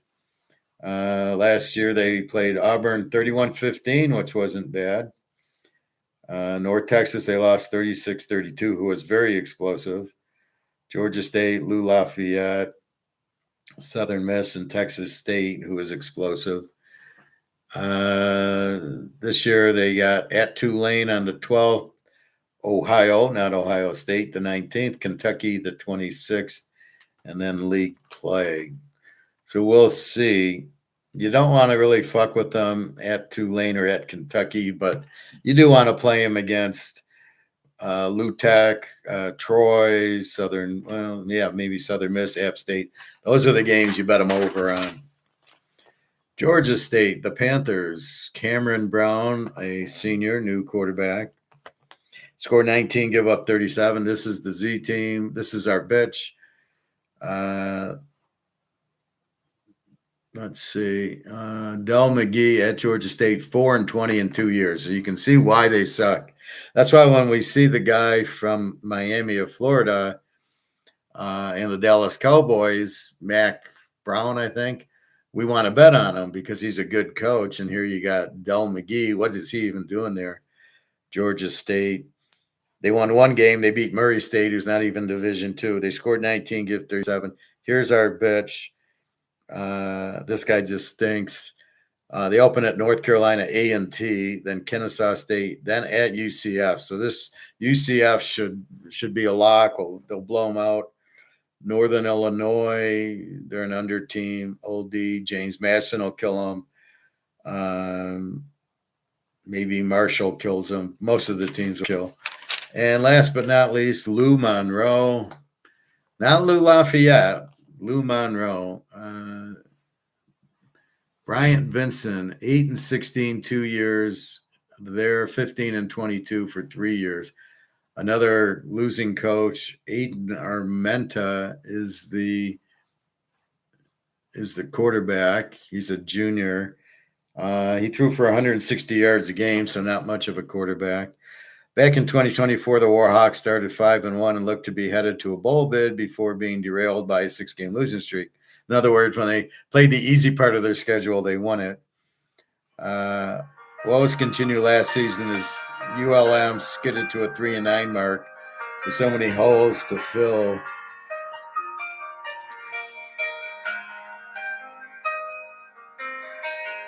I think this is Alyssa. Hello. Hey, what are you doing? I'm teaching. What are you doing? Can you come get me after? Yeah. I don't have a phone though, so Should I call this phone? well, you could try, but I might. But just come and I'll be like on the lookout for you.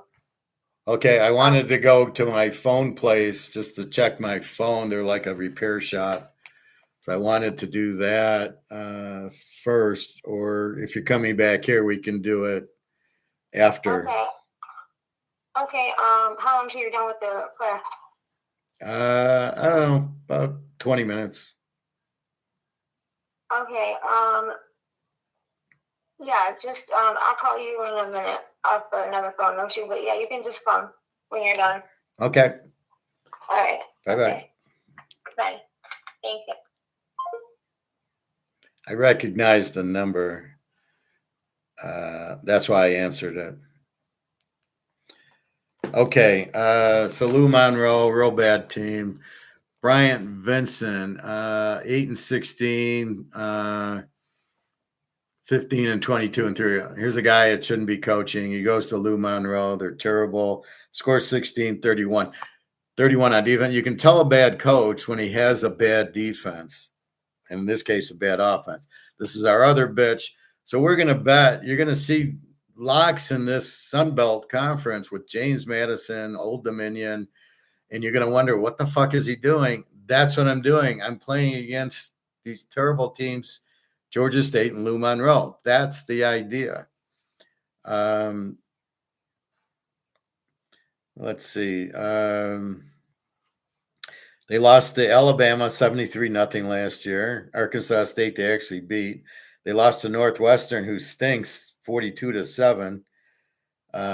Southern Miss 49-21. Texas State 31-14. And they played Lou Lafayette pretty good in the big rivalry game, 30-27. This year they're at Old Mississippi State, which, let's see what that line is. Old Mississippi State, and this is September 5th. Old Mississippi State.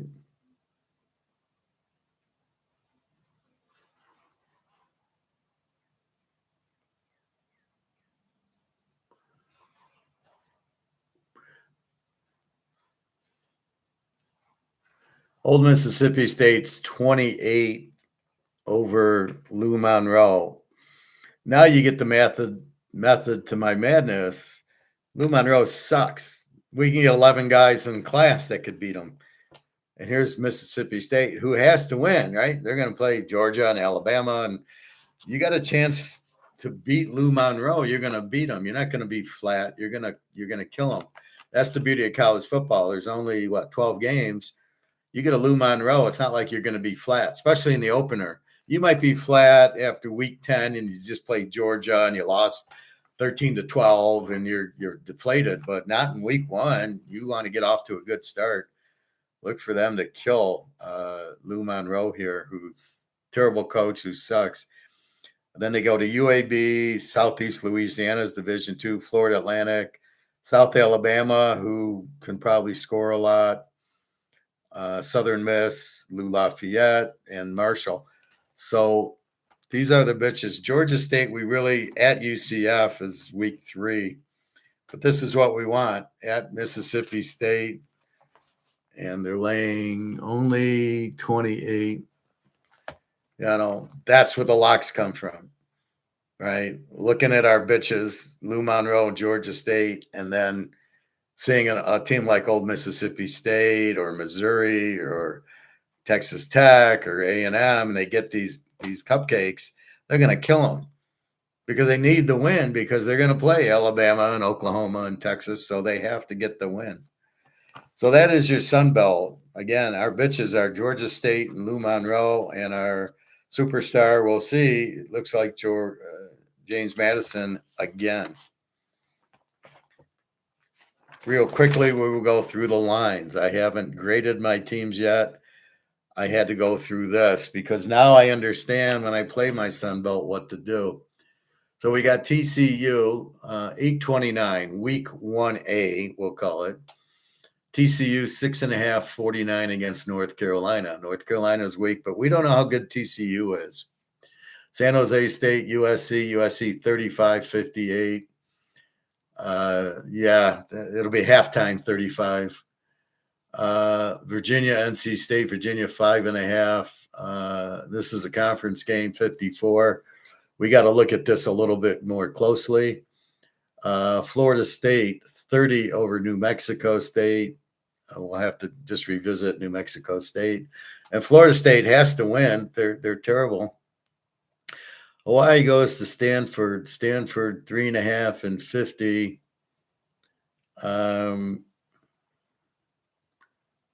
Stanford stink. Oh, this right here, Hawaii, very live dog in this game. Vegas and Memphis. Vegas looks like, I think, 6.5 and 59. Gotta love this game over. And then 2 games I didn't realize were there is Jacksonville State and North Dakota State. I thought, wow, that's Division II. It's not. North Dakota State, 7.5, 48. Sacramento State and Eastern Michigan. I didn't know Sacramento State was Division I until I went through it. And they were actually a MAC team. EMU, 7.5, 52. All right, then we get to 9-3. Rutgers 30, 55 over UMass. Akron and Wake Forest. Wake 22 and 49. Akron is the worst. Georgia Tech 7.5, 51 over Colorado. Colorado sucks this year. Georgia Tech has to replace Haynes King, but a very good coach. Illinois 28-56 against UAB. We'll have to see. I think Illinois is a new quarterback. Then on 9-4, we got Eastern Michigan 453 to San Jose State, which we will see what happens when they get blown out by USC. Eastern's supposed to be very good, and they are at home. That's a real bad line. 453 Eastern should be a 10-point favorite. Michigan State 10.5 50 against Toledo, and Toledo very good this year. That seems a bit. It should be 7. Oklahoma 40-50 against UTEP, and they're going to kill them. USC then gets Fresno State, so they play San Jose State now. Fresno State 23-51.5. Fresno State not bad. San Jose State real bad. Miami 22-50 against Stanford. This could be our lock for week 2. Stanford stinks. Miami explosive. Tony Fletcher, quarterback. Mensah is very good. He's almost as good as Utah's quarterback, Devin Dampier, and a total of 50 in the game. Stanford's not going to score in this game. Look for Miami big. Coastal Carolina and West Virginia. Now we're on 9-5. West Virginia 19-57. James Madison, here we go. 6-50 to Liberty. Liberty's not bad. They're not a Z team. They're a pretty good team, but it's James Madison. So we'll have to see again a new coach. Indiana 40-55 over North Texas. North Texas is not the same team as last year. Alabama 26-54 over East Carr. We know how Alabama likes to roll week 1. Nebraska 23-47 to Ohio. We have to see how good Ohio is. Houston 18-51 to Oregon State. Houston should be very good this year. Pitt 15-50 against Miami of Ohio. We will Miami of Ohio is a pretty good MAC team. Pitt should be good. Ohio State 50-56 to Ball State. Name the score, Ohio State. South Carolina 34-52 against Clark Kent. Look for South Carolina to be extremely explosive with Briles, their new offensive coordinator. He's the son of the other Briles who brought in all the passing and score 60 points a game. Cincinnati 7-54 to Boston College. Penn State 23-54 to Marshall. Should be a pretty good game. Penn State's got Iowa State, Rocco Brock, and Campbell. Marshall's got Marshall, so we'll see. But they're not a bad team. So we're still on 9-5, and we get to Duke 9.5, 53 to Tulane. Menshaw's gone from Duke. Tulane, I think their coach is now at Florida. Texas 31-59 to Texas State. I gotta read up on Texas State. I have, but here's where I get a little fuzzy. I gotta reread it. That's why I'm doing this in July. Oregon 24-52 to Boise. That smells over all day. Boise scores a ton. Oregon, I don't like their quarterback. He's certainly not the number 1 pick in the draft when you got Devin Dampier. And the kid now at Miami are much better than the kid at Oregon. Auburn 7-59 to Baylor. This looks like a steal taking Auburn. Baylor is not Baylor right now. I don't know what they did, but their quarterback Langway stinks. Oak State 12-61 to Tulsa. Keep your eye on Oak State. They will score 50 points a game. With the new coach and probably the best quarterback in the country, they'll put up 50 points in this game against Tulsa. Iowa 30-43 to Northern Illinois. Iowa's not a 30-point favorite in any game. Northern Illinois, remember, they did go to Notre Dame and win, so we'll see what happens. Arkansas 40-58 to Northern Alabama. Arkansas, very explosive team. Northern Alabama, I think they're Division II.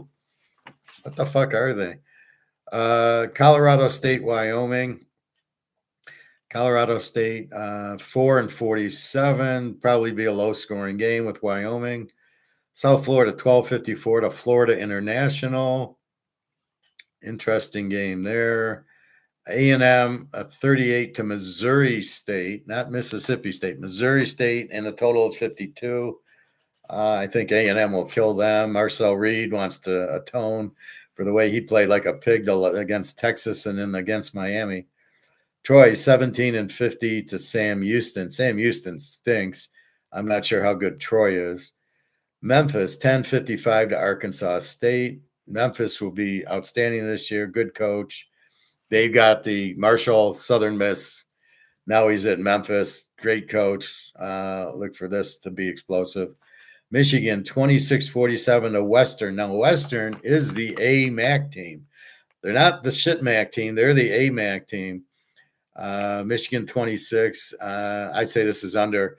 With Whittingham, Michigan's going to run the ball and play amazing defense. So look out. Old Mississippi State, 28-55 to Lou Monroe. They'll win by 60. LSU, 11-50 to Clemson. I look for LSU to dominate. Clemson's gone, and LSU now with Lane Kiffin, and they got Levitt. Look for them to put up a ton of points. Maybe you go over here, or you just take LSU. Florida, 26-57 to Florida Atlantic. Again, Florida, Summerall, the Tulane coach, so they'll be much improved. 57. It's funny how Florida, they grabbed the Lou Lafayette coach. Now they're grabbing the Tulane coach. Can't they get a good coach? New Mexico and Central Michigan. New Mexico, 12-49. Supposed to be the A team in the Mountain West now. We will see. Vegas, 1.5, 58 over Hawaii. This is over. And I like Hawaii as a home dog also.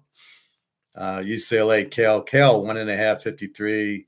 You got to love UCLA with this new coach. I mean, you got the James Madison coach. I mean, it's just automatic wins. UCLA will be a much different team. We'll be betting them a lot. Cal, not that strong. I don't see them beating UCLA by 10. Probably be a close game, but you got to love UCLA as a dog there. Western Kentucky, 3-52 over Nevada. Nevada stinks. Now we go to 9-6. We got Washington State. Washington only 21-50. Probably Washington and probably the over if Washington State's got any offense. We kind of like the Washington quarterback, but he didn't show much, but he was a freshman last year. Notre Dame, 20-47 to Wisconsin. Jesus will be there. All the big popes and cardinals will be there. Notre Dame -20. Wisconsin's been terrible, especially under this coach. So look for Notre Dame. And then our last game's Ole Miss and Louisville. Ole Miss 6.5, 55 to Louisville. You got Trinidad and Tobago still there for Ole Miss. So not sure. Louisville, okay. I don't know if they can go to Ole Miss and win. I have a few games at these neutral sites, which I'll mark down as I figure them out. And that, my friends, is college football. I went through every conference with you. Just go back a few days. Big Ten SEC, Big 12 ACC, the All-American Conference with the Pac-8.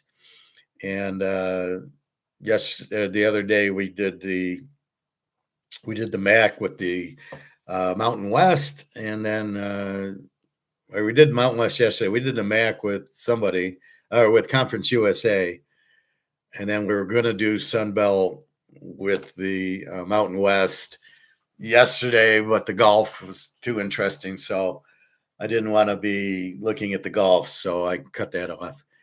Anyway, so you have every conference. Just go in, and I go through a thorough research, and I will update it as we go. As we got injuries, I will update the line. Again, it's July 20th. We start August 29th.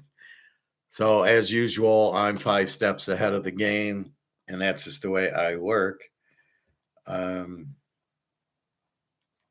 so keep that in mind. I've been doing this since probably 1969, betting football. I figured out the keys: quarterback, coach, defense, but I'm very good at feeling them, feeling the game to be dangerous or not. So when I give you like USC, San Jose State, that's a feel. Like they're going to kill them. They're going to kill them. They're going to kill them. They're going to kill them. Then I come up with my real strong games are my locks, which I just, as I gave you in baseball today, Milwaukee, Mizorowski against a bad pitcher. That's your lock, 4 units. So baseball's lock, Pittsburgh 3 unit, Philadelphia 2, and Milwaukee 4. Those are your 3 free picks. And I love the Milwaukee one. That's why it's a lock and 4 units. So you can see how to bet. You change your views on it. So you look at the game, and then when you get that feel like, oh, there's no way Mizorowski's losing, that's when you bet more. And I've been doing that in football. I started teasers in 1977 when I found out about teasers. My dad said, hey, there's teasers. You probably said it in 76, and I really didn't pay much attention because I was very good just picking the games. But then after studying the teaser and really understanding it, you then go, wow, I get 6 more points. I can pick it without the 6 points, but if I know what to do. And so what the biggest key in the teaser is finding the game and then betting, putting it in 2 and 3 teasers. That's the real key to it. And I got to get my glasses fixed. That's the key to it is what to do with the teasers. And when you see your Southern Cal, oh, that's a lock, that's in 2 teasers. I'm not saying it's the lock, but it possibly could be. But that's what you're looking for. And then you go, wow, I really love them. So let's put them in 2 teasers, because the point of the teaser is you get 6 points. So if you got a game that you love, and that's what I'm best at, well, I might as well put it in another teaser, and then I can bet another team with it because I have this 6-point advantage. And as I say in my intro, we're not betting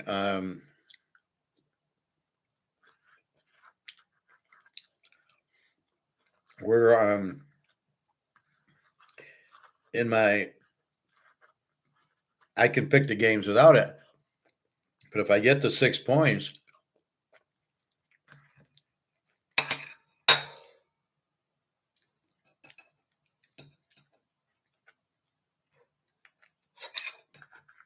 you're really looking at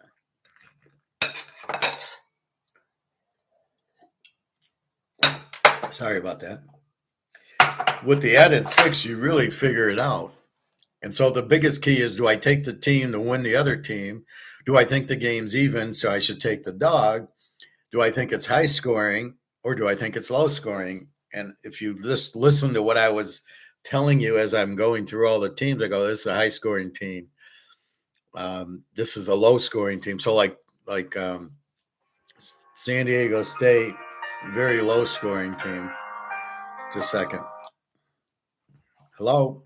Hey, you can go to the phone place, and then I'll call you because I'm gonna do some yard work for somebody to make the money real quick. Oh, okay. All right. Yeah, I'm going to leave in about 10 minutes. And Okay. I don't know if they can do it or not and how long it'll take. You Okay. saw it comes out. So maybe they can't do anything. And then I'll have to buy a new one at Walmart where they will be able to, yeah, we can fix it and put some glue in it or something and go from there. So I don't think it'll take long, but we'll see. So I'm going to go shortly, and then just give me a call, and okay. I'll be back. Okay. Thank you. You're welcome. All right, Bye. Sorry about that. That's Alyssa.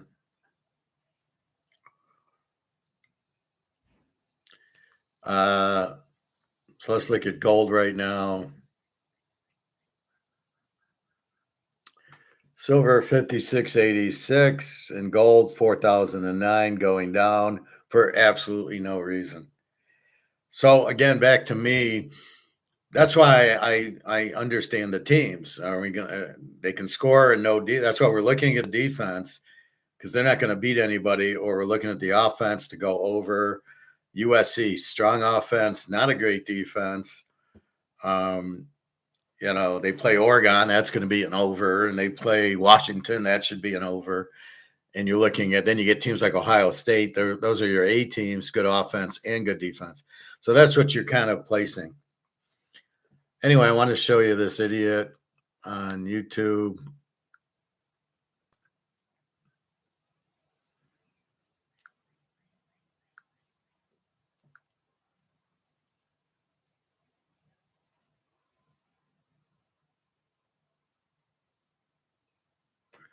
Okay, I don't know this guy. I think it's Pimple. Probably the stupidest guy I've ever heard in my life. Gold is not an inflation hedge. Okay. Okay, gold is not an inflation hedge. Tells you all you need to know about this idiot. Does he know what inflation is? Does he know what a hedge is? A hedge is as the dollar loses value and goes to zero, the gold goes up. That's what a hedge is. And the gold goes up because you can't print it. So this is the first words out of this idiot's mouth is gold's not an inflation hedge. Here's my comment. You're an idiot. So this guy thinks you can keep printing and the money doesn't lose value. Laugh out loud, 2 laugh out louds. If you notice, I'm the only guy who leaves a comment because this guy's too stupid.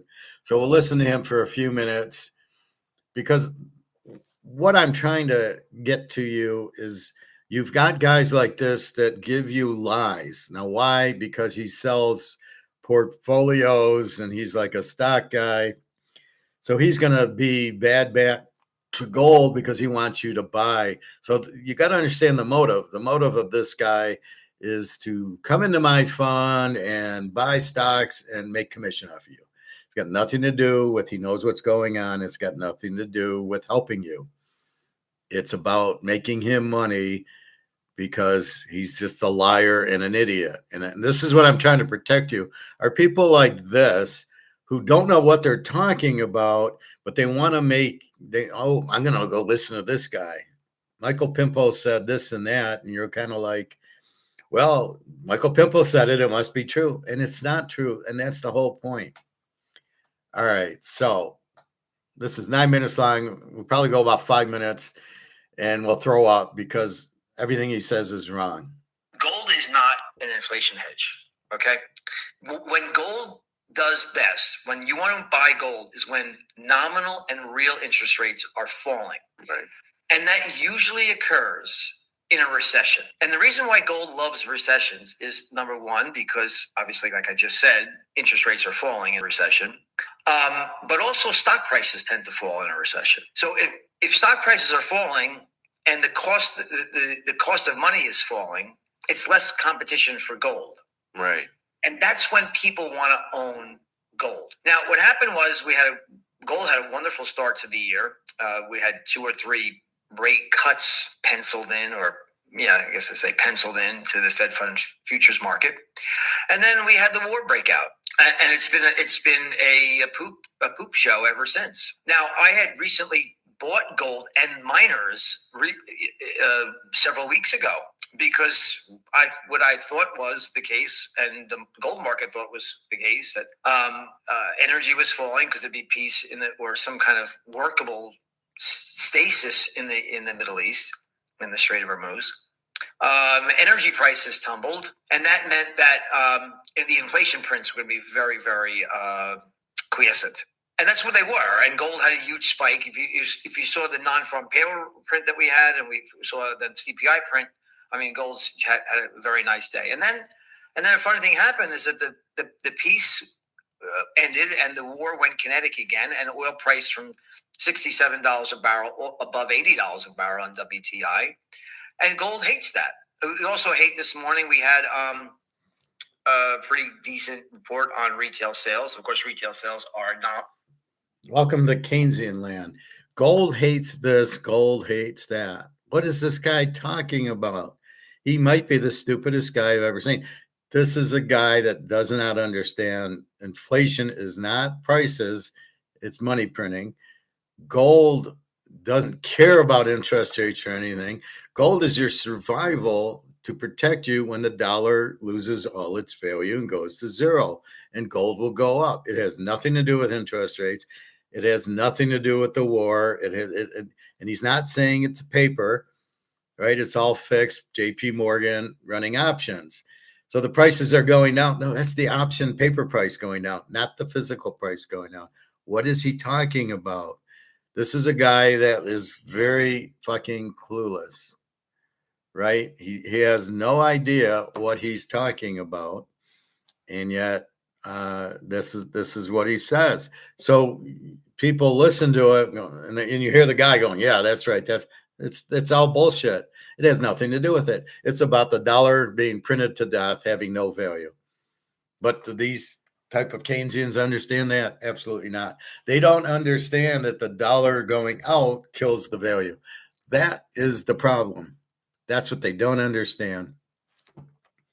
So it's hard, it's hard to listen to this guy because he's so lost and so confused of what reality is. He's talking interest rates. He's talking the war. It has nothing to do with it. Gold is down because the options are down, because the paper gold is down, not because the physical. That has not gone down 1 cent. It will never go down. It'll just keep going up until it finally hits $30,000, and then people will start selling their gold, and that might knock the price down to 29,000. But at this 4,000 is nothing to do. First of all, it's options. It's got nothing to do with physical gold. It's got nothing to do with the war or interest rates.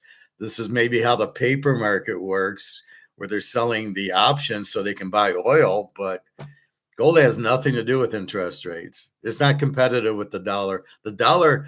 But he fails to say the dollar has no value.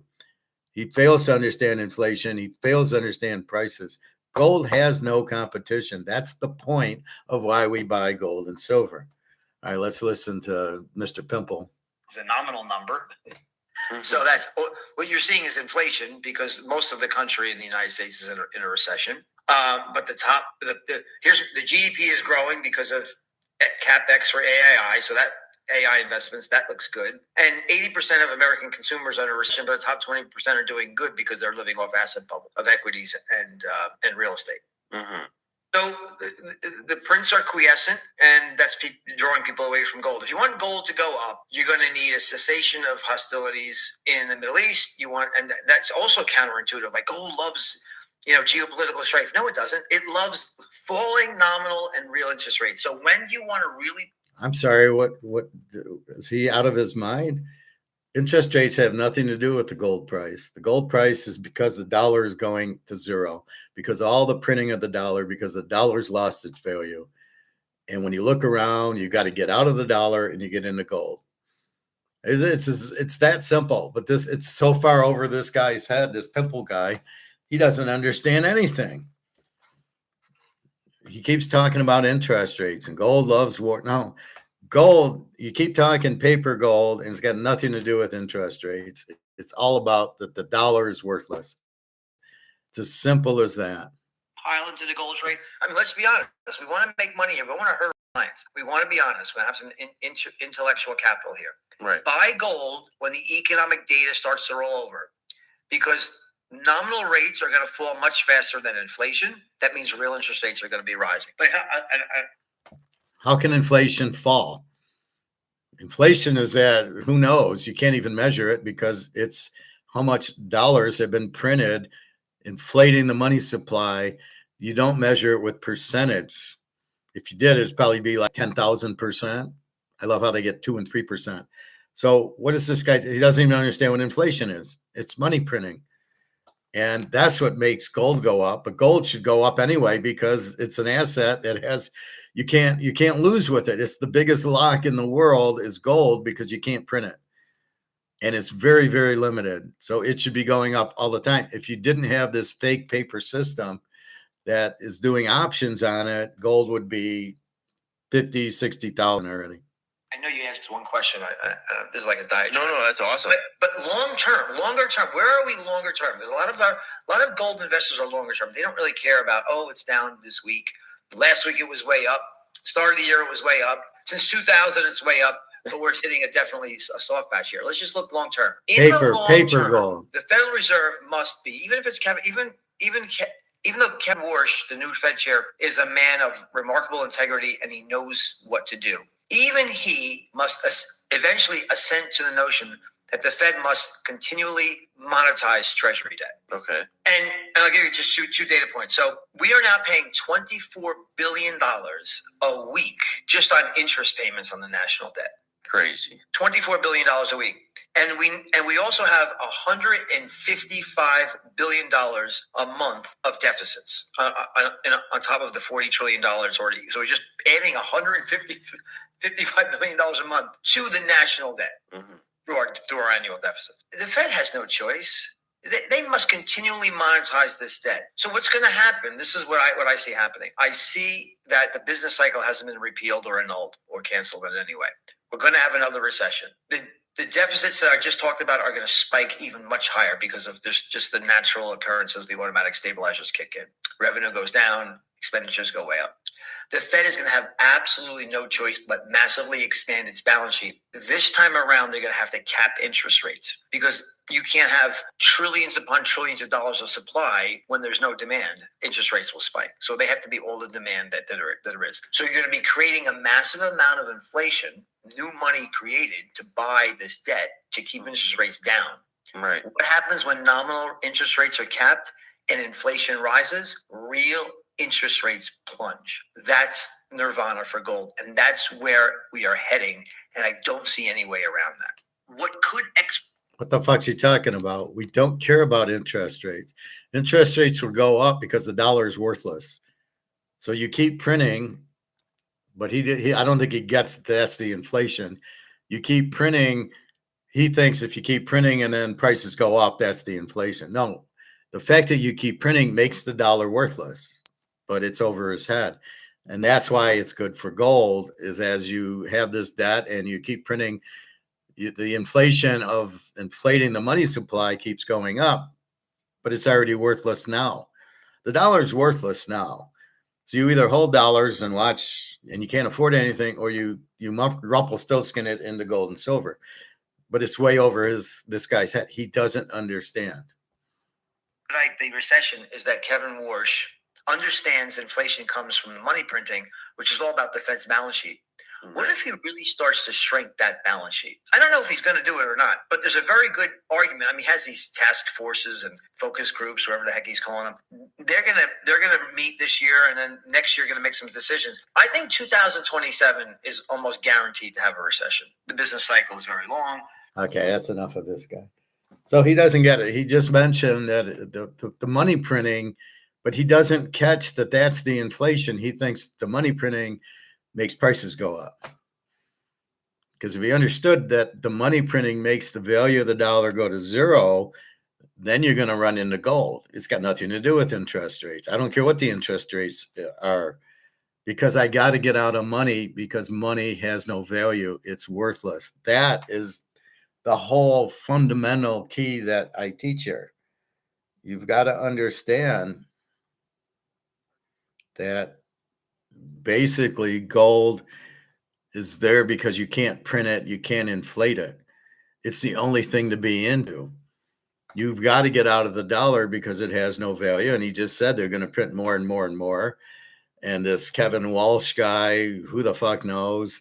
There's only so much he can do. If he lowers interest rates, you've basically killed everything. And if you raise interest rates, you kill the economy. So the inflation's huge, not 2, 3, 5, 10%. It's thousands of percent. It's printing the money. It's the money is inflated. You've inflated the money supply and it's worthless. It's as simple as that. The money will have no value. That's why I show you Egon and Mark McGuire a lot. The money has no value because you keep printing it. And that's the one thing he did understand was the whole thing with the money supply and all that being printed gets you to zero quicker. The wars get you to zero because you got to print money to have all these missiles in the war and feed the soldiers and all the oil expense. He's raising the oil, Trump, like an idiot. So we're already in a recession. That means the economy slowed down. Well, the economy's terrible. AI is just a Ponzi scheme. It's not real. It's very expensive and it won't do anything. You're not going to get any return on investment by doing AI. It's not going to cut your cost, and it's not going to increase your revenue. What does it do? It doesn't do anything, because every time somebody uses AI, it's an increased cost. Oh, but I can lay off all my employees. Who's going to run your company? Do you actually think you don't need employees to run the company? Are you insane? So yeah, that's bullshit. Anyway, I just wanted to share that with you. So the guy's name is Michael Pimple. He's another clueless guy. 13 hours ago, and read my comment. This guy thinks you can keep printing and the money doesn't lose value.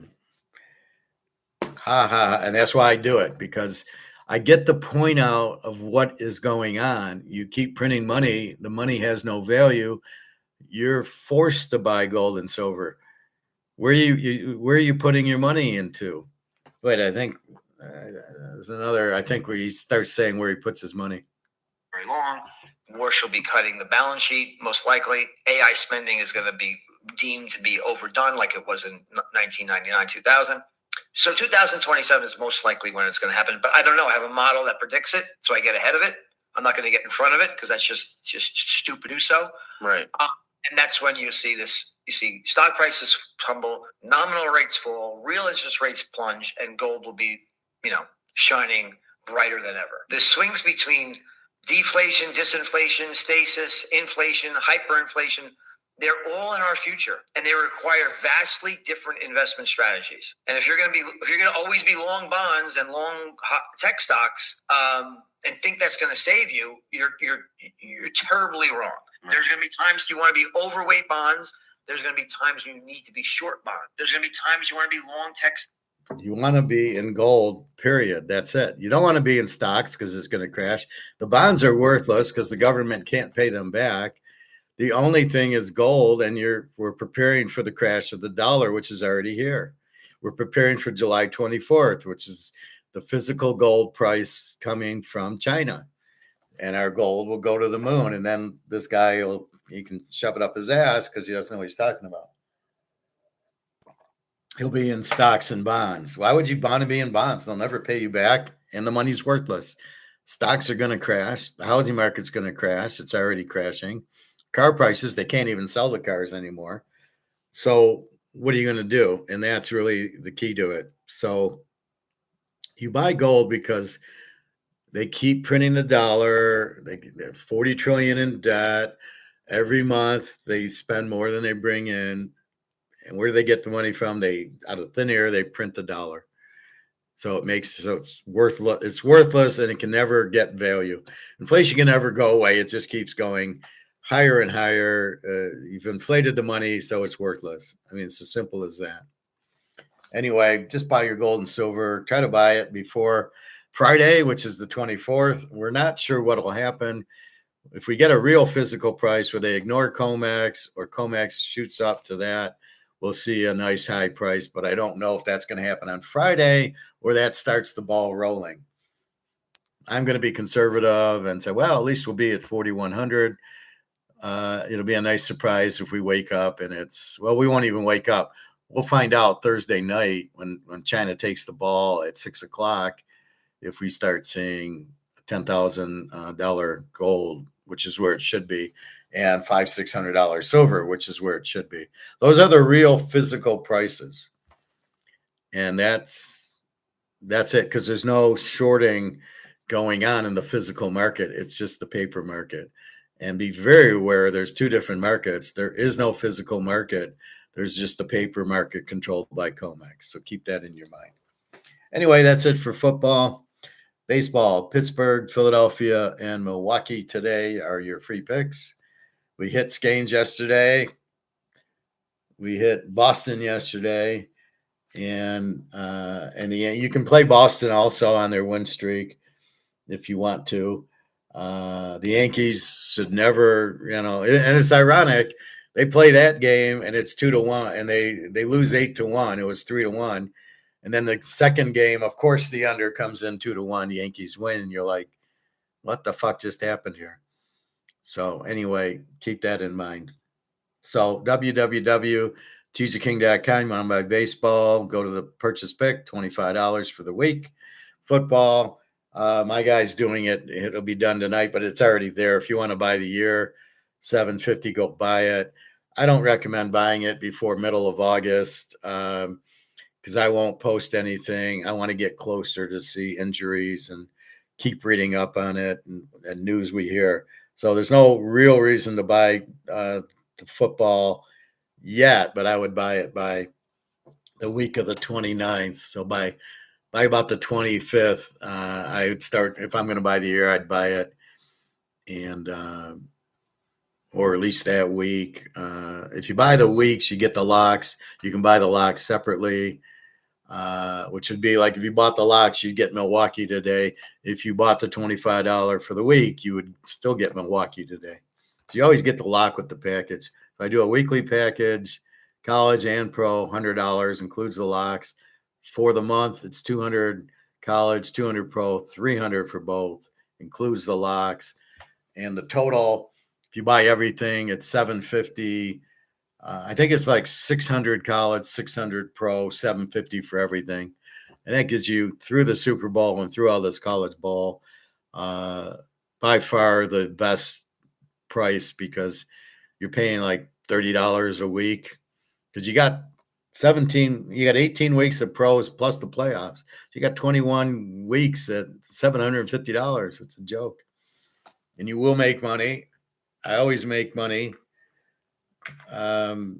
because I problem solve the team. So as like we're keeping an eye on James Madison this year, or we're keeping our eye on Old Dominion, we're keeping our eye on, Memphis. And we don't bet them right away. And then as we see it, then we start betting them, and then we can trust them. And that's the key to me, is then I see, oh, wait, we like Missouri, but they're not really good. Or we like Florida State, but no, they're not really good. And so you kind of keep an eye, and then you get off the bad teams and you jump on the good teams. That's what an open mind keeps you, and then you problem solve that. All right, everybody, I am off. I got to get these, my phone. It goes. So hopefully this one company, you broke it, we'll fix it, can fix it. Hopefully they just glue it on and off it stays, and I don't have to, because rubber band's hard when I want to text. But at least I'm confident if I do this, it's, you can see it a little bit coming apart, but with this, it's fine. So anyway, that, and then I need new glasses. I went to the place that I had checked out earlier, and they were like $275, and I went there Friday, and they went, well, we want $400, and I'm like, I don't have insurance. Like, I don't think the girl understood me. Nobody's selling glasses for $400 just for lenses. I thought, no, that can't be right. So I don't know what the girl is on drugs or whatever. So I'll try to find their card where it said it was like $250 and $130 for the frames. It was like $400. That's fine. Anyway, so that's the other thing I want is glasses, and fix this phone, and off we go. So good luck. Let's see gold go. Friday will be very, we'll see. It could be very exciting, but we know we're still good. We just have to, nothing's changed. Very limited, highly in demand, and the dollar is very much worthless. So we know that. So those are the keys. All right. So a guy like Michael Pimple, I don't know what he's on drugs. He's doing for his clients, keeping them in bonds and stocks and making commission. That's what he's doing. And guys like that should be thrown out and put in jail for basically lying and coercion. All right, www.tjking.com. Have a great day, everybody. Enjoy. And I am off to get my phone fixed and then to go get Alyssa, go to the pool. Typical day. All right. Take care, everybody.